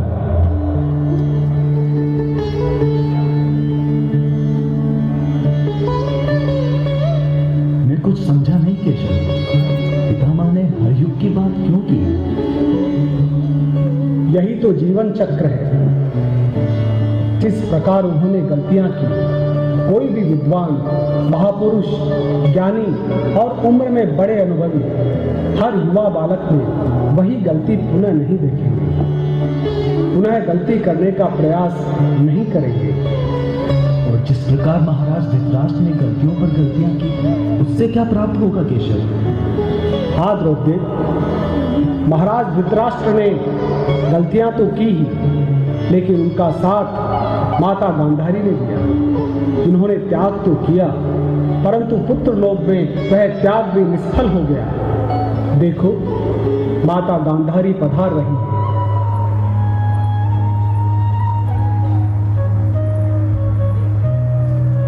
प्रणाम माते। अर्जुन, मेरे पुत्र, सदा लंबी आयु हो पुत्र। आओ, मेरे सीने से लग जाओ, मैं भी तुम्हारी माता हूँ। मेरे 100 पुत्रों का संहार करने वाले 5 पांडव पुत्रों पर मुझे गर्व है। 100 पुत्रों में से एक भी पांडवों की तरह पवित्र नहीं बन पाया पुत्र। ये आहट कैसी? यहाँ और भी है। छलिए, कपटी, चालाक, अपनी बातों में उलझाने वाले बहरूपिया, इसी ने मेरे 100 पुत्रों का संहार कराया। अब मेरी कोख में एक भी पुत्र नहीं। हाय रे दुष्ट, तुझे इन पापों का पाप क्यों नहीं लगता? मेरे आसपास भटकने से क्या तुझे तृप्ति मिलती है? जब जब तेरे कदम मेरे आसपास घूमते हैं, मेरा हृदय छलनी होकर घावों से भर जाता है। चले जाओ मेरे सामने से, मैं तुम्हें हर जन्म में श्राप ही दूंगी। लेकिन यहाँ तो कृष्ण की तरह तुम भी छलिया मत बनो। माँ से कुछ भी छुपावा नहीं रहता। जहाँ अर्जुन है वहीं कृष्ण भी है। मैंने आंखों पर पट्टी बांधी है, लेकिन मेरे कई नेत्र हैं। मैं तो आहट से पहचान लेती हूँ। प्रणाम माते। अर्जुन को आप कौन सी नीति का खेल सिखाना चाहते हो? मेरी सीख तो हर जन्म में वही है, नीति और अनीति। एक तरफ जब आपने पांडवों को अपना पुत्र माना, तो फिर अनीति की बात कैसे सोची?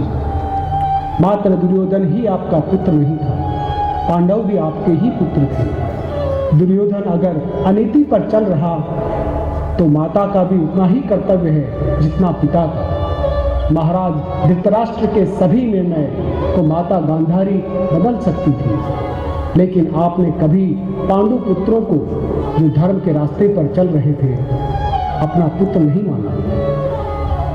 हर माँ यही सोचती है कि मेरा ही पुत्र राजा बने।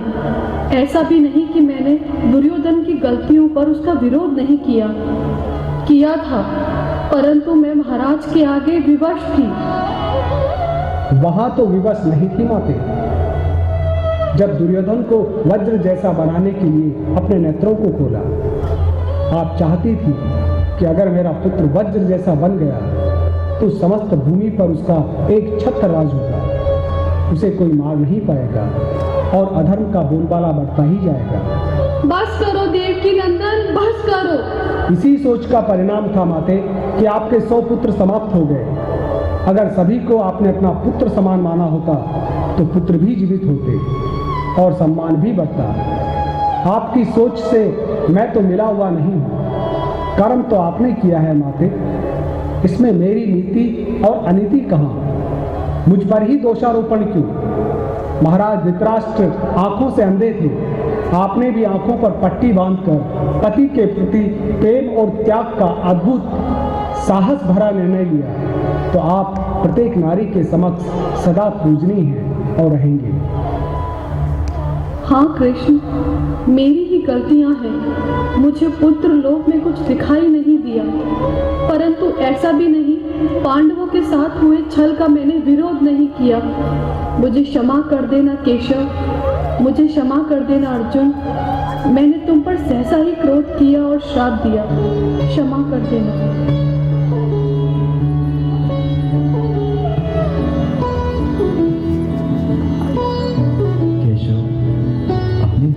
पश्चाताप गलती करने के बाद ही क्यों होता है?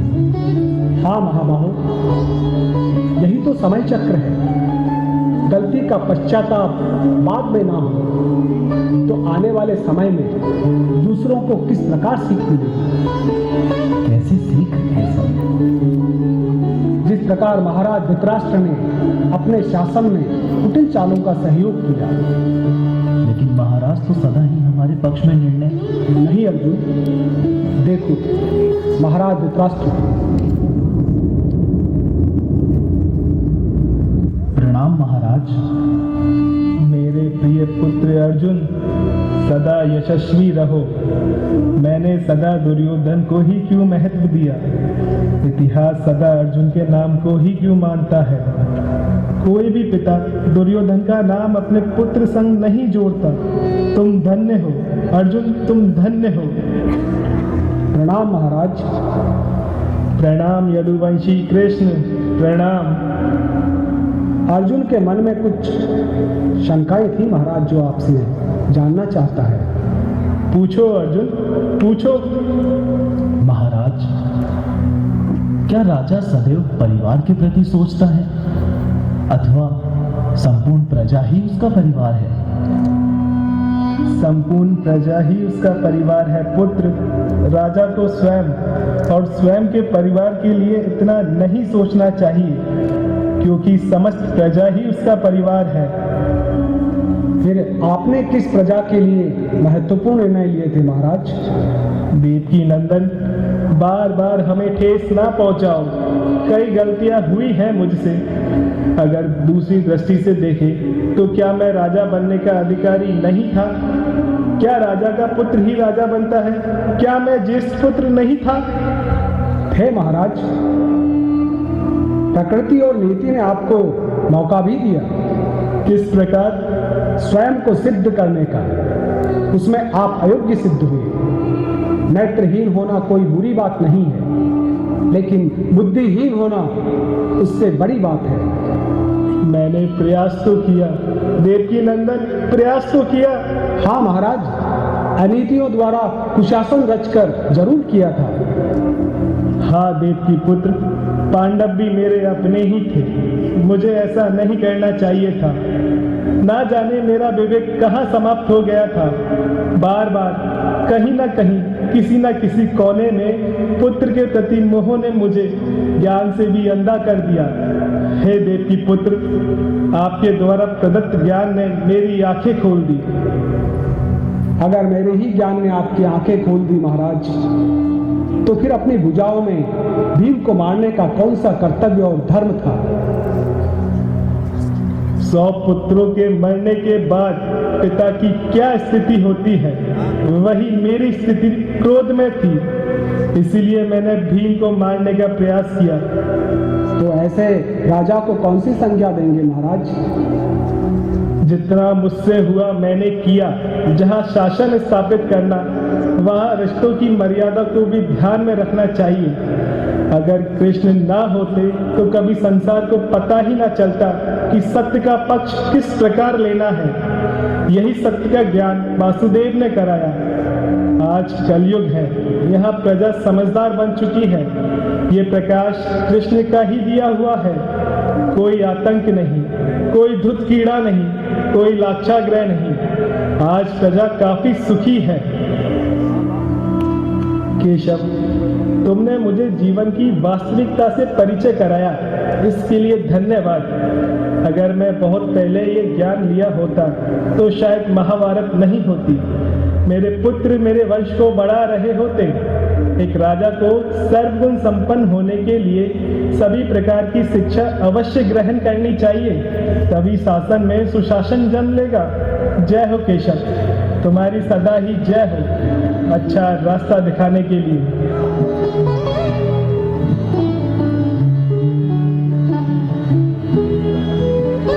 हे केशव, महाराज धृतराष्ट्र ने ही युद्ध को सिखाया कि राज्य में राजा का कार्य सुशासन स्थापित करना है, ना कि परिवार और रिश्तेदारों के मोह के भंवरजाल में फंसना।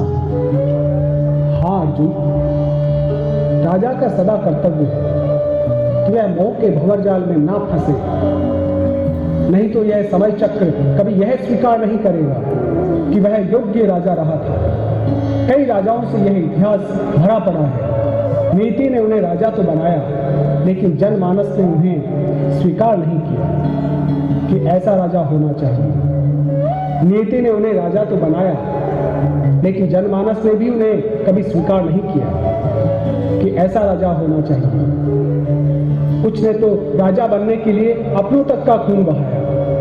यही मेरे साथ भी हुआ, इसीलिए कंस को मारना पड़ा। अर्जुन, हम अयोग्यता से लड़ते हैं, दुर्बुद्धि से लड़ते हैं, कुतर्कों से लड़ते हैं, और लड़ना भी चाहिए, लेकिन हम अपनों के आगे विवश हो जाते हैं। अपनों के आगे किस प्रकार विवश हो जाते हैं? अनीति में मिली है, नीति का उन्हें कोई ज्ञान नहीं है। फिर कैसे ज्ञान होगा केशव कि नीति और अनीति में अंतर समझा जा सके? हमारा मन कह देता है। नीति और अनीति किस प्रकार माता कुंती ने मन के कहने के पश्चात भी अपने पुत्र को गंगा में बहा दिया। देखो माता कुंती की विवशता, जो आगे जाकर कर्ण की व्यवस्था बन गई। कर्ण? लेकिन केशव, कर्ण ने तो अनीति का साथ दिया था। लेकिन था तो तुम्हारा ही भाई। माता कुंती ने मात्र एक गलती की थी और कई अनीतियों को जन्म दे दिया। मत बताओ केशव, मत बताओ। क्यों अब भी एक गलती के लिए इतिहास बार बार मुझ पर कलंक लगाता रहेगा? जीवन भर का संघर्ष क्या कम था? अपने पुत्रों को लेकर यहाँ वहाँ भटके, लेकिन कहीं स्थान नहीं मिला। अब नासमझी में हुई गलती के लिए भी हर स्थान पर सुनने को मिलेगा। अब तो कुछ बचा ही नहीं माते बताने के लिए। इस गलती से इतिहास प्रेरणा लेता है कि भूलवश की गई गलती जीवन में क्या परिणाम देती है। हाँ केशव, गलती तो हुई थी, लेकिन उसका परिणाम मेरे पुत्रों ने क्यों भोगा? क्योंकि पांडु पुत्रों को तप कर सोना बनना था माते, और पांडु पुत्र सोना ही बने। आपके संघर्ष ने इसमें और निखार दिया। हाँ देवकीनंदन, अगर तुम नहीं होते तो शायद इन पांडवों की रक्षा कौन करता? अर्जुन, माता कुंती जैसा साहसिक निर्णय कौन महिला ले सकती है, जिसने पति की मृत्यु के तुरंत बाद बच्चों को योग्य युद्ध कौशल और ज्ञान हेतु द्रोणाचार्य के पास भेजा, और सदा ही तुम सबको राज्य का अधिकार पाने हेतु प्रेरित करती रही। जीवन भर सुख सुविधाओं के न होते हुए भी संघर्ष कर 5 महारथियों को योग्य बनाया। सही समय पर उचित निर्णय लिए ऐसी महान नारियों के लिए इतिहास सदा प्रेरित करता रहेगा। योग्य बनने के लिए किसी प्रकार की सुख सुविधाओं की आवश्यकता नहीं है। हाँ, वो समय था जब मैंने कई असमंजस भरे निर्णय लिए, जिसमें एक कर्ण भी था। द्रौपदी का 5 पांडवों के साथ विवाह भी था। ऐसे कई निर्णय असमंजस में लिए गए। हाँ माते, कर्ण की भूल कोई जानबूझकर भूल नहीं थी।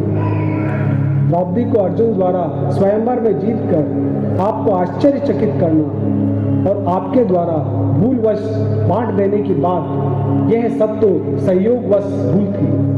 ऐसी कई माताएं हैं जिनसे संयोगवश भूल हो जाती है। वह कोई पाप या गलती नहीं है, वह कोई अधर्म भी नहीं है जो संयोगवश हुआ हो। उस पर पश्चाताप भी करना चाहिए। ऐसी कई माताएं हैं जिनसे संयोगवश भूल हो जाती है, तो कभी या तो वह स्वयं को दोषित मानकर समाप्त कर लेती है, या परिवार सहित स्वयं को नष्ट कर लेती है।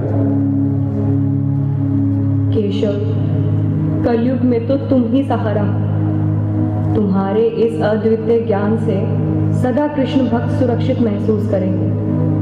अर्जुन, कलयुग में भी वही संघर्ष और वही लक्ष्य कभी नहीं छोड़ेंगे।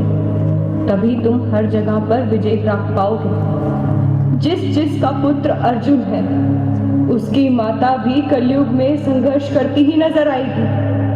सदा विजयी भव पुत्र। आपका यही आशीर्वचन तो सभी पुत्रों को चाहिए माते। ये तो है और रहेगा। प्रणाम माते। अर्जुन, जब भी परिस्थितियां और संघर्ष तुम पर हावी होने लगे, महाभारत में पांडवों के बारे में बार बार पढ़ना। इससे संबल और शक्ति के साथ उत्साह उत्पन्न होगा। कृष्ण सदा तुम्हारी रक्षा करें। जी माता, आप जैसी माता मुझे हर जन्म में मिले।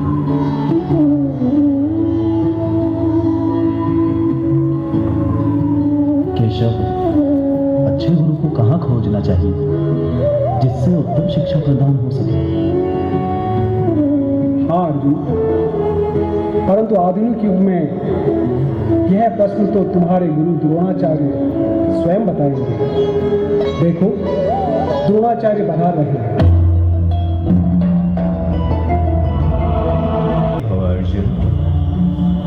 आपने मुझे किस प्रकार पहचाना गुरुदेव? पहचानने के लिए गुरु के पास दिव्य दृष्टि होती है अर्जुन। वो अनुशासनहीन और अनुशासनात्मक शिष्य को तुरंत पहचान लेते हैं। जैसे पूर्व काल में मैंने तुम्हें पहचाना था कि तुम एक श्रेष्ठ धनुधर बनने के लायक हो। जी गुरुदेव, परंतु गुरुदेव, कलयुग में किसे अपना गुरु बनाए? गुरु तो गुरु होता है।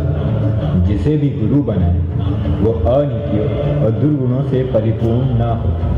साथ ही यदि गुरु योग्य है और कला का पारखी है, तो फिर गुरु की बुरी आदतों पर ध्यान केंद्रित नहीं करके उसके सद्गुणों पर ध्यान केंद्रित करना चाहिए।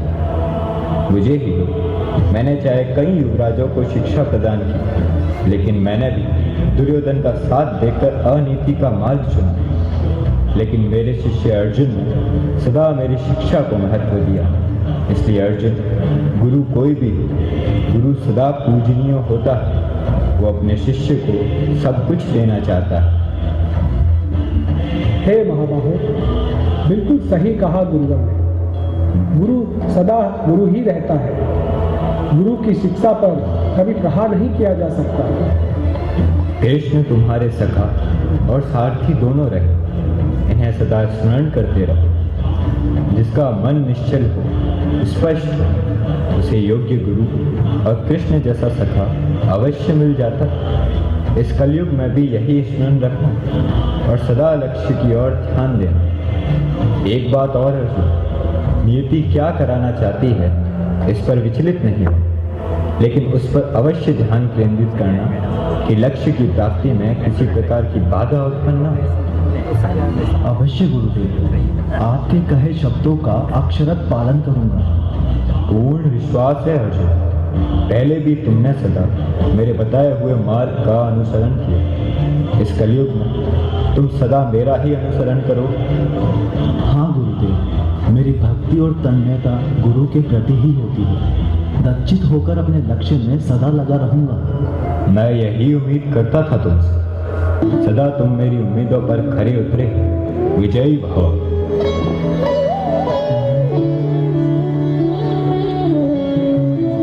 केशव, गुरु द्रोणाचार्य के कहे शब्दों में कुछ वेदना सी झलक रही थी।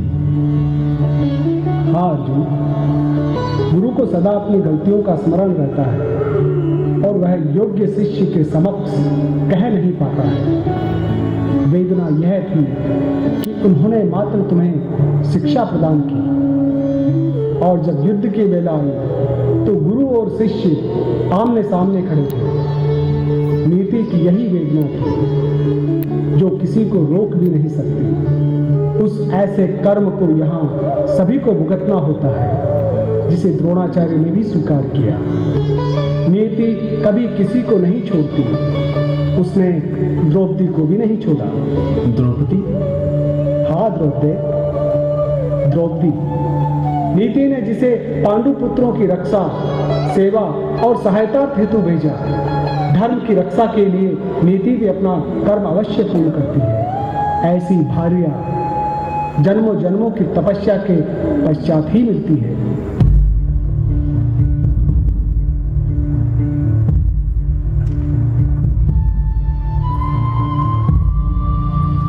कैसी है युधिष्ठिर? जब भी स्मरण करती हूँ तुम सदा उपस्थित हो जाते हो। हाँ द्रौपदी, तुमने भी नित्य मेरा ही स्मरण किया। जब वनवास में ऋषि दुर्वासा का आगमन हुआ, दुर्योधन की द्यूत सभा में नित्य निरंतर तुम मुझे ही तो स्मरण करती हो, तो क्या मैं तुम्हारा तनिक भी स्मरण नहीं कर सकता? क्यों नहीं कर सकते? आप मेरे सखा, भाई सब कुछ हैं। कृष्ण, तुम सदा हमारे समक्ष खड़े रहे हो। पांडवों का अज्ञातवास हो या वनवास, छाया बनकर सदा रक्षा की है। दुर्योधन की द्रुत क्रीड़ा में भी मेरी लाज बचाई, नहीं तो उस दिन टूट ही चुकी थी। मैंने पांडवों के टूटते धैर्य को देखा है और भाइयों के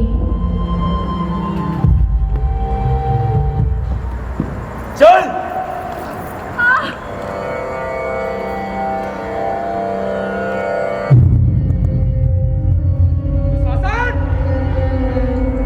अब ये कुलवधू नहीं, हमारी दासी है। ये निरस्त करो। स्पर्श मत करना मेरा। हस्तिनापुर की कुलवधू हूँ मैं। महाराज धृतराष्ट्र, गुरु द्रोणाचार्य, कृपाचार्य, हस्तिनापुर की सभा में क्या कोई भी नहीं है जो मेरे सम्मान की रक्षा कर सके? अर्जुन, तुम क्यों चुप खड़े हो? महाराज युधिष्ठिर, क्या सोच रहे हो तुम? यह दुर्योधन का आदेश है। विश्वतोमुखम् कृष्ण रक्षा करो मेरी, रक्षा करो कृष्ण, रक्षा करो। बस करो, तुम्हारी कठिन तपस्या, पतिव्रता धर्म, सदा सत्य का अनुसरण करना और भक्ति में तन्मय रहना मुझे सदा आकर्षित करता रहता है। मैंने सदा भाई की तरह रहकर धर्म निभाया। आज के इस युवा अर्जुन को अब भी यही सिखाने का प्रयास कर रहा हूँ कि सदा नारी के प्रति सम्मान की भावना ही रखना। कलयुग में अर्जुन है कहाँ? है द्रौपदी, कई अर्जुन हैं जो अंधेरों से निकलकर बाहर आने में सक्षम नहीं हो पा रहे।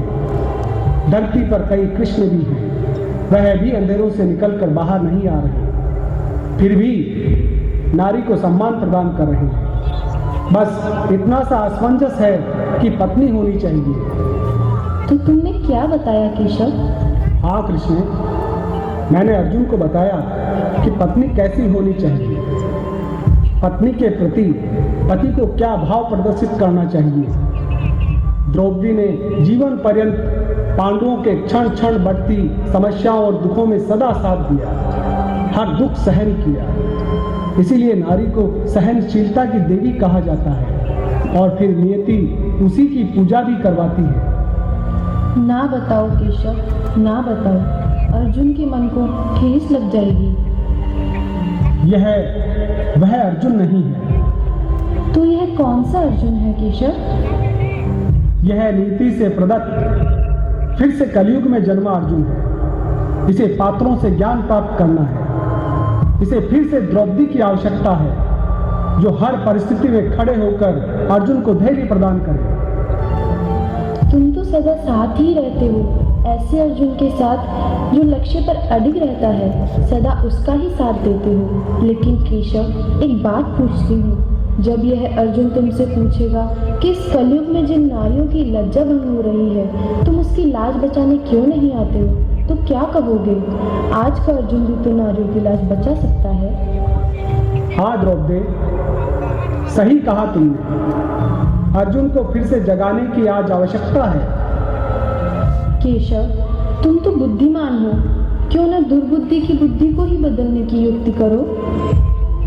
किया मैंने, सब कुछ किया द्रौपदी। क्या मैंने दुर्योधन को नहीं समझाया? बहुत समझाया, लेकिन उसके अहंकार के आगे सब कुछ समाप्त हो गया। जानबूझकर उसने दूत क्रीड़ा खेली।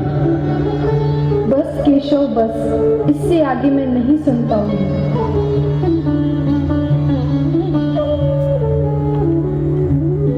हे केशव, द्रौपदी क्या नहीं सुन पाएगी? यही जो मैंने दुर्योधन और दुशासन को समझाया और उनके समझ नहीं आया। दुर्योधन को क्या समझाया आपने? वह तो दुर्योधन स्वयं ही बताएगा।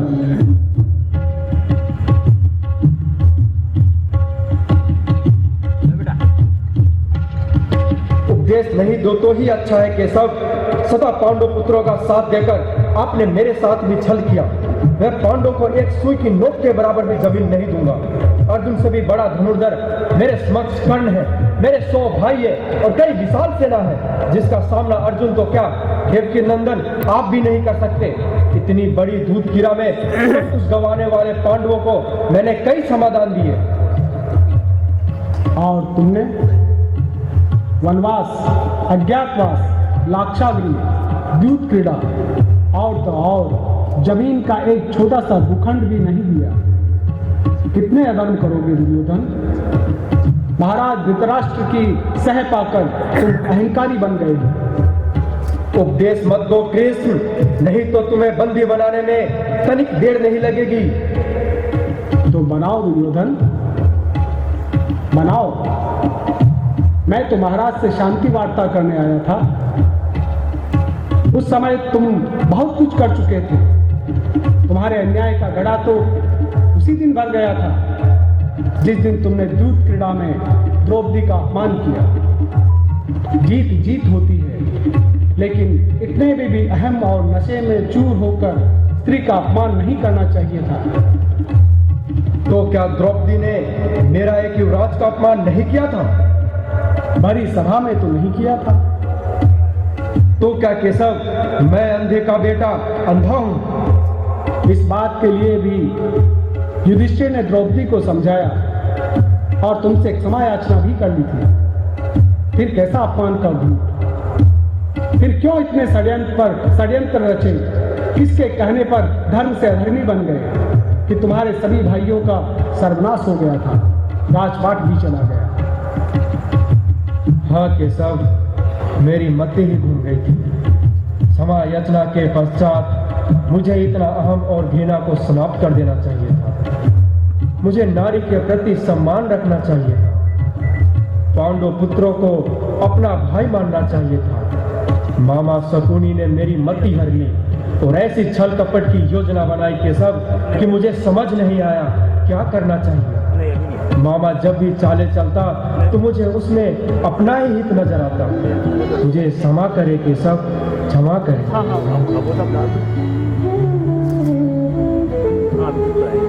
केशव, पाप के प्रायश्चित का आभास मुक्ति होने पर ही क्यों होता है?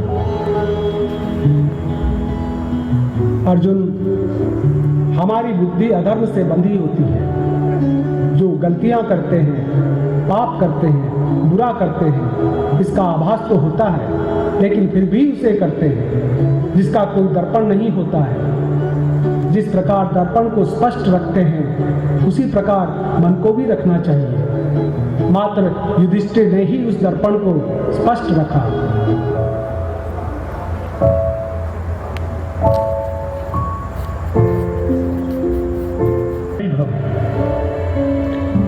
अर्जुन पूछना चाहता है कि कलयुग में धर्म की रक्षा किस प्रकार करें?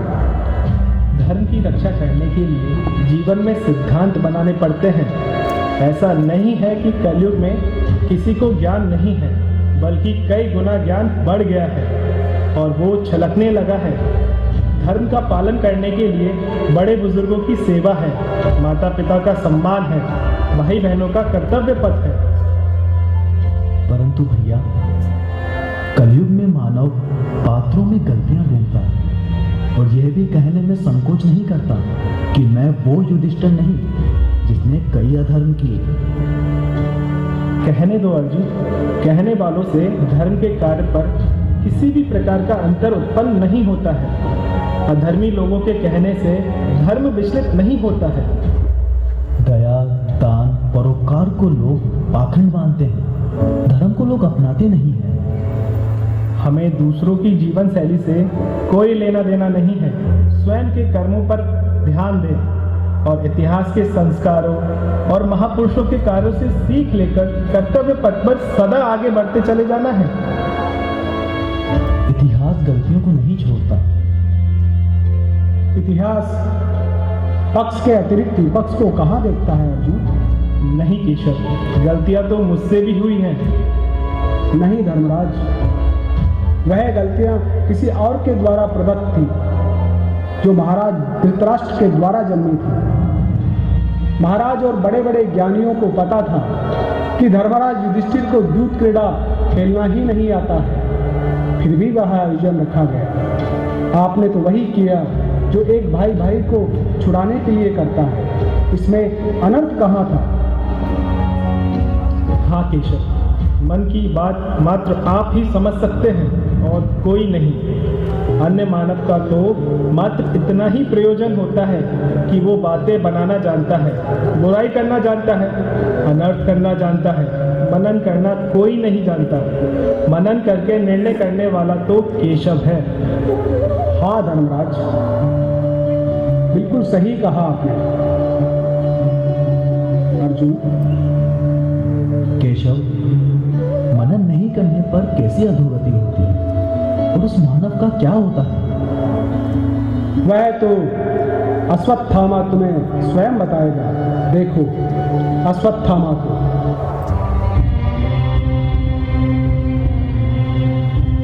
हे केशव, अगर बुद्धि से सही मनन कर लेता तो ये गति नहीं होती।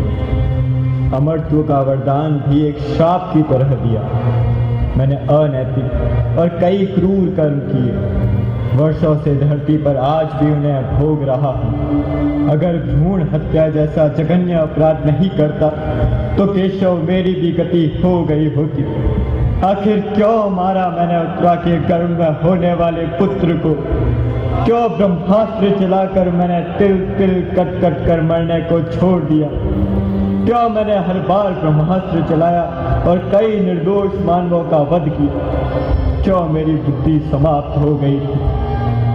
ये सब ना किया होता तो मेरी भी गति हो गई होती। केशव मुझे अधोगति का श्राप नहीं देता। मेरी भी गति हो गई होती केशव, हो गई होती।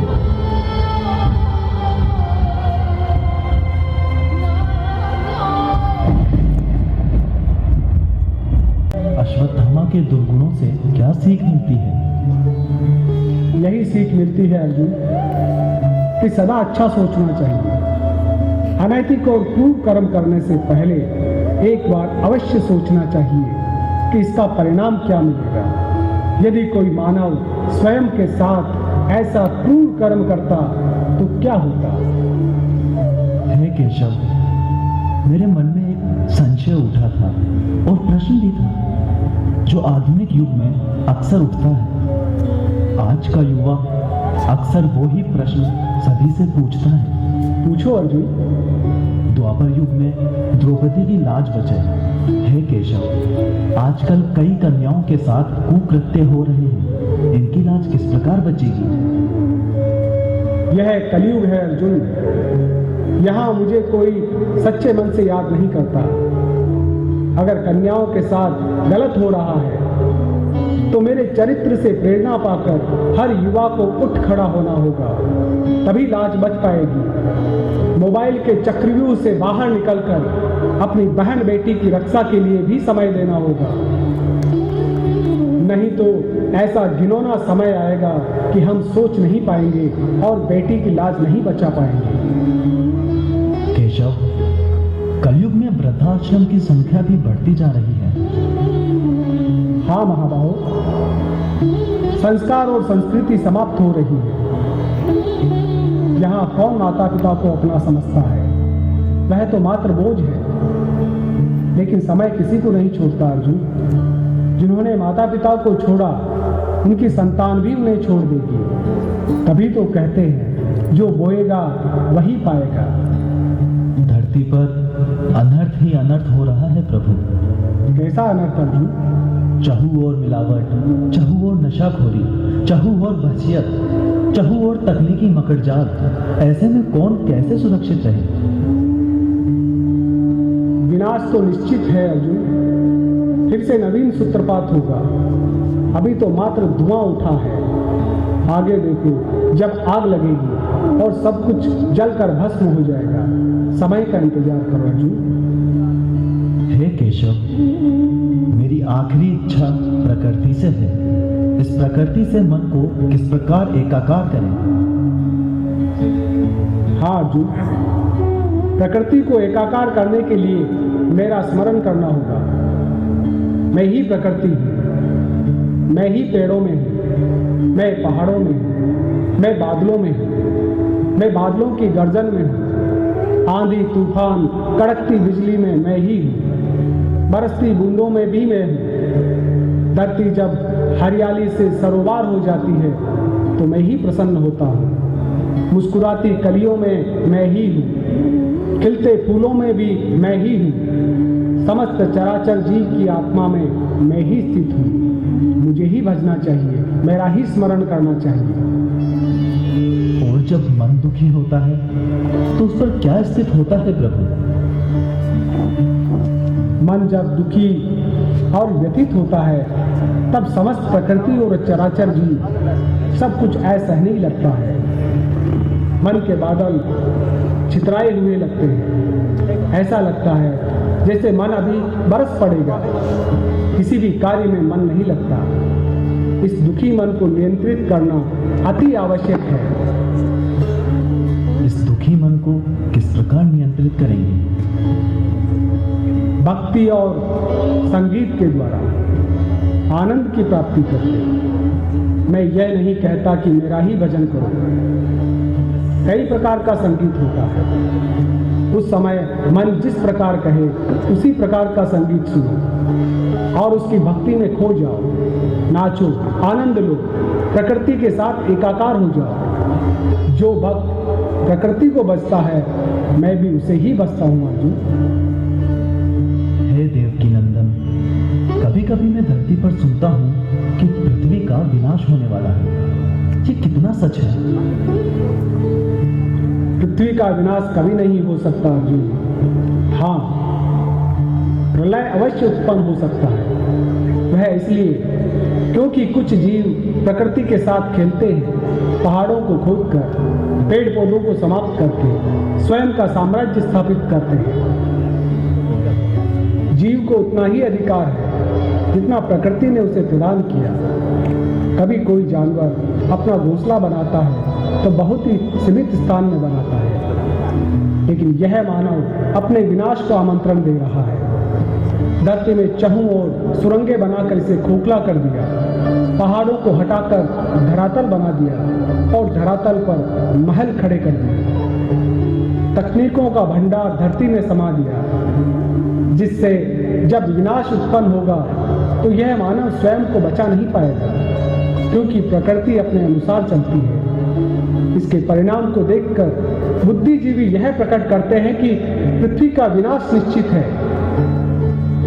तो क्या तकनीकी का विकास होना नहीं चाहिए केशव? क्यों नहीं होना चाहिए अर्जुन? तकनीक में मैं ही तो हूँ। तकनीक बुराई और अपराध का अंत करती है तो आराम भी देती है। वर्षों पूर्व ऐसी शक्तियां मानव में भी थी, आज तो उसका मात्र छोटा सा हिस्सा है वैज्ञानिक रूप में। पूर्व समय में प्रत्येक महारथी एक वैज्ञानिक ही था। भगवान परशुराम ने मुझे सुदर्शन चक्र प्रदान किया, जो मस्तिष्क विलीन करके पुनः अपने स्थान पर लौट आता था। तो विज्ञान भी यही है, न विज्ञान मिट सकती है ना ही ज्ञान। इसका चक्र सदा चलता रहेगा और नित्य नवीन तकनीकों का विकास होता जाएगा। विज्ञान सत्य है, विज्ञान में मैं ही हूँ और सत्य में मैं ही स्थित हूँ। हे केशव, वर्तमान युग में मुझ जैसे युवा को क्या करना चाहिए? अधिक से अधिक कौशल प्राप्त करना चाहिए। समय के साथ कदम से कदम मिलाकर चलना चाहिए। किसी के बारे में न सोचते हुए स्वयं का विकास करना चाहिए। सदा बुजुर्ग और माता पिता की सेवा करते हुए, गुरु के साथ सम्मान भाव प्रदर्शित करते हुए, ज्ञान की उच्च सीमा पर पहुंचकर अपने को बेहतर बनाना चाहिए। एक पल का भी समय गंवाए हुए समय को अपने हाथ में लेना चाहिए। हर युवा की बुद्धि तीक्ष्ण होनी चाहिए। क्या इस आधुनिक युग में मैं आपका विराट रूप फिर से देख पाऊंगा केशव? हाँ महाबाहो, अवश्य। तुम क्या, यहाँ उपस्थित सभी मानव मेरा वह रूप फिर से देख सकते हैं।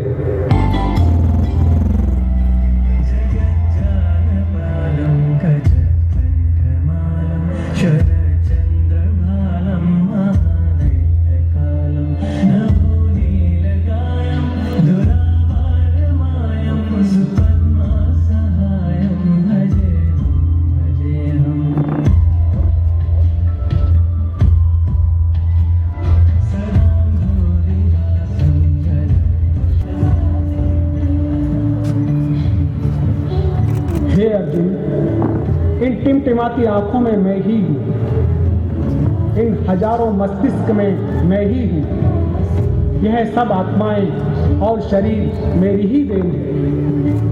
इनके कार्य मेरे ही हैं। सृष्टि का आदि करता और विनाश करता भी मैं ही हूँ। सब मुझ में स्थित है और सब में मैं स्थित हूँ। मेरे कई रूप हैं।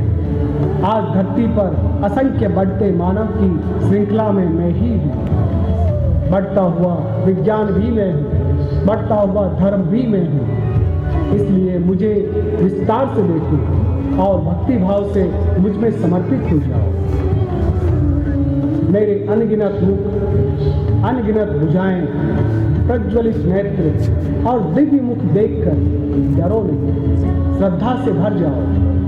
यह विराट रूप देखने के लिए देवता भी प्राप्त नहीं कर सकते, इसे तुम देते हो।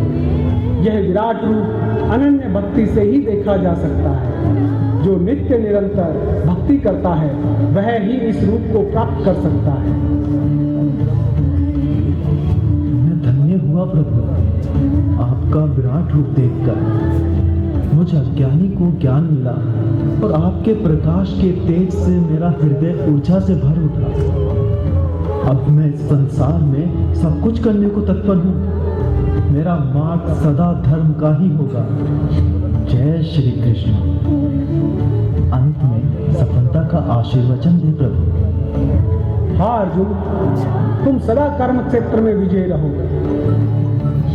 तथास्तु।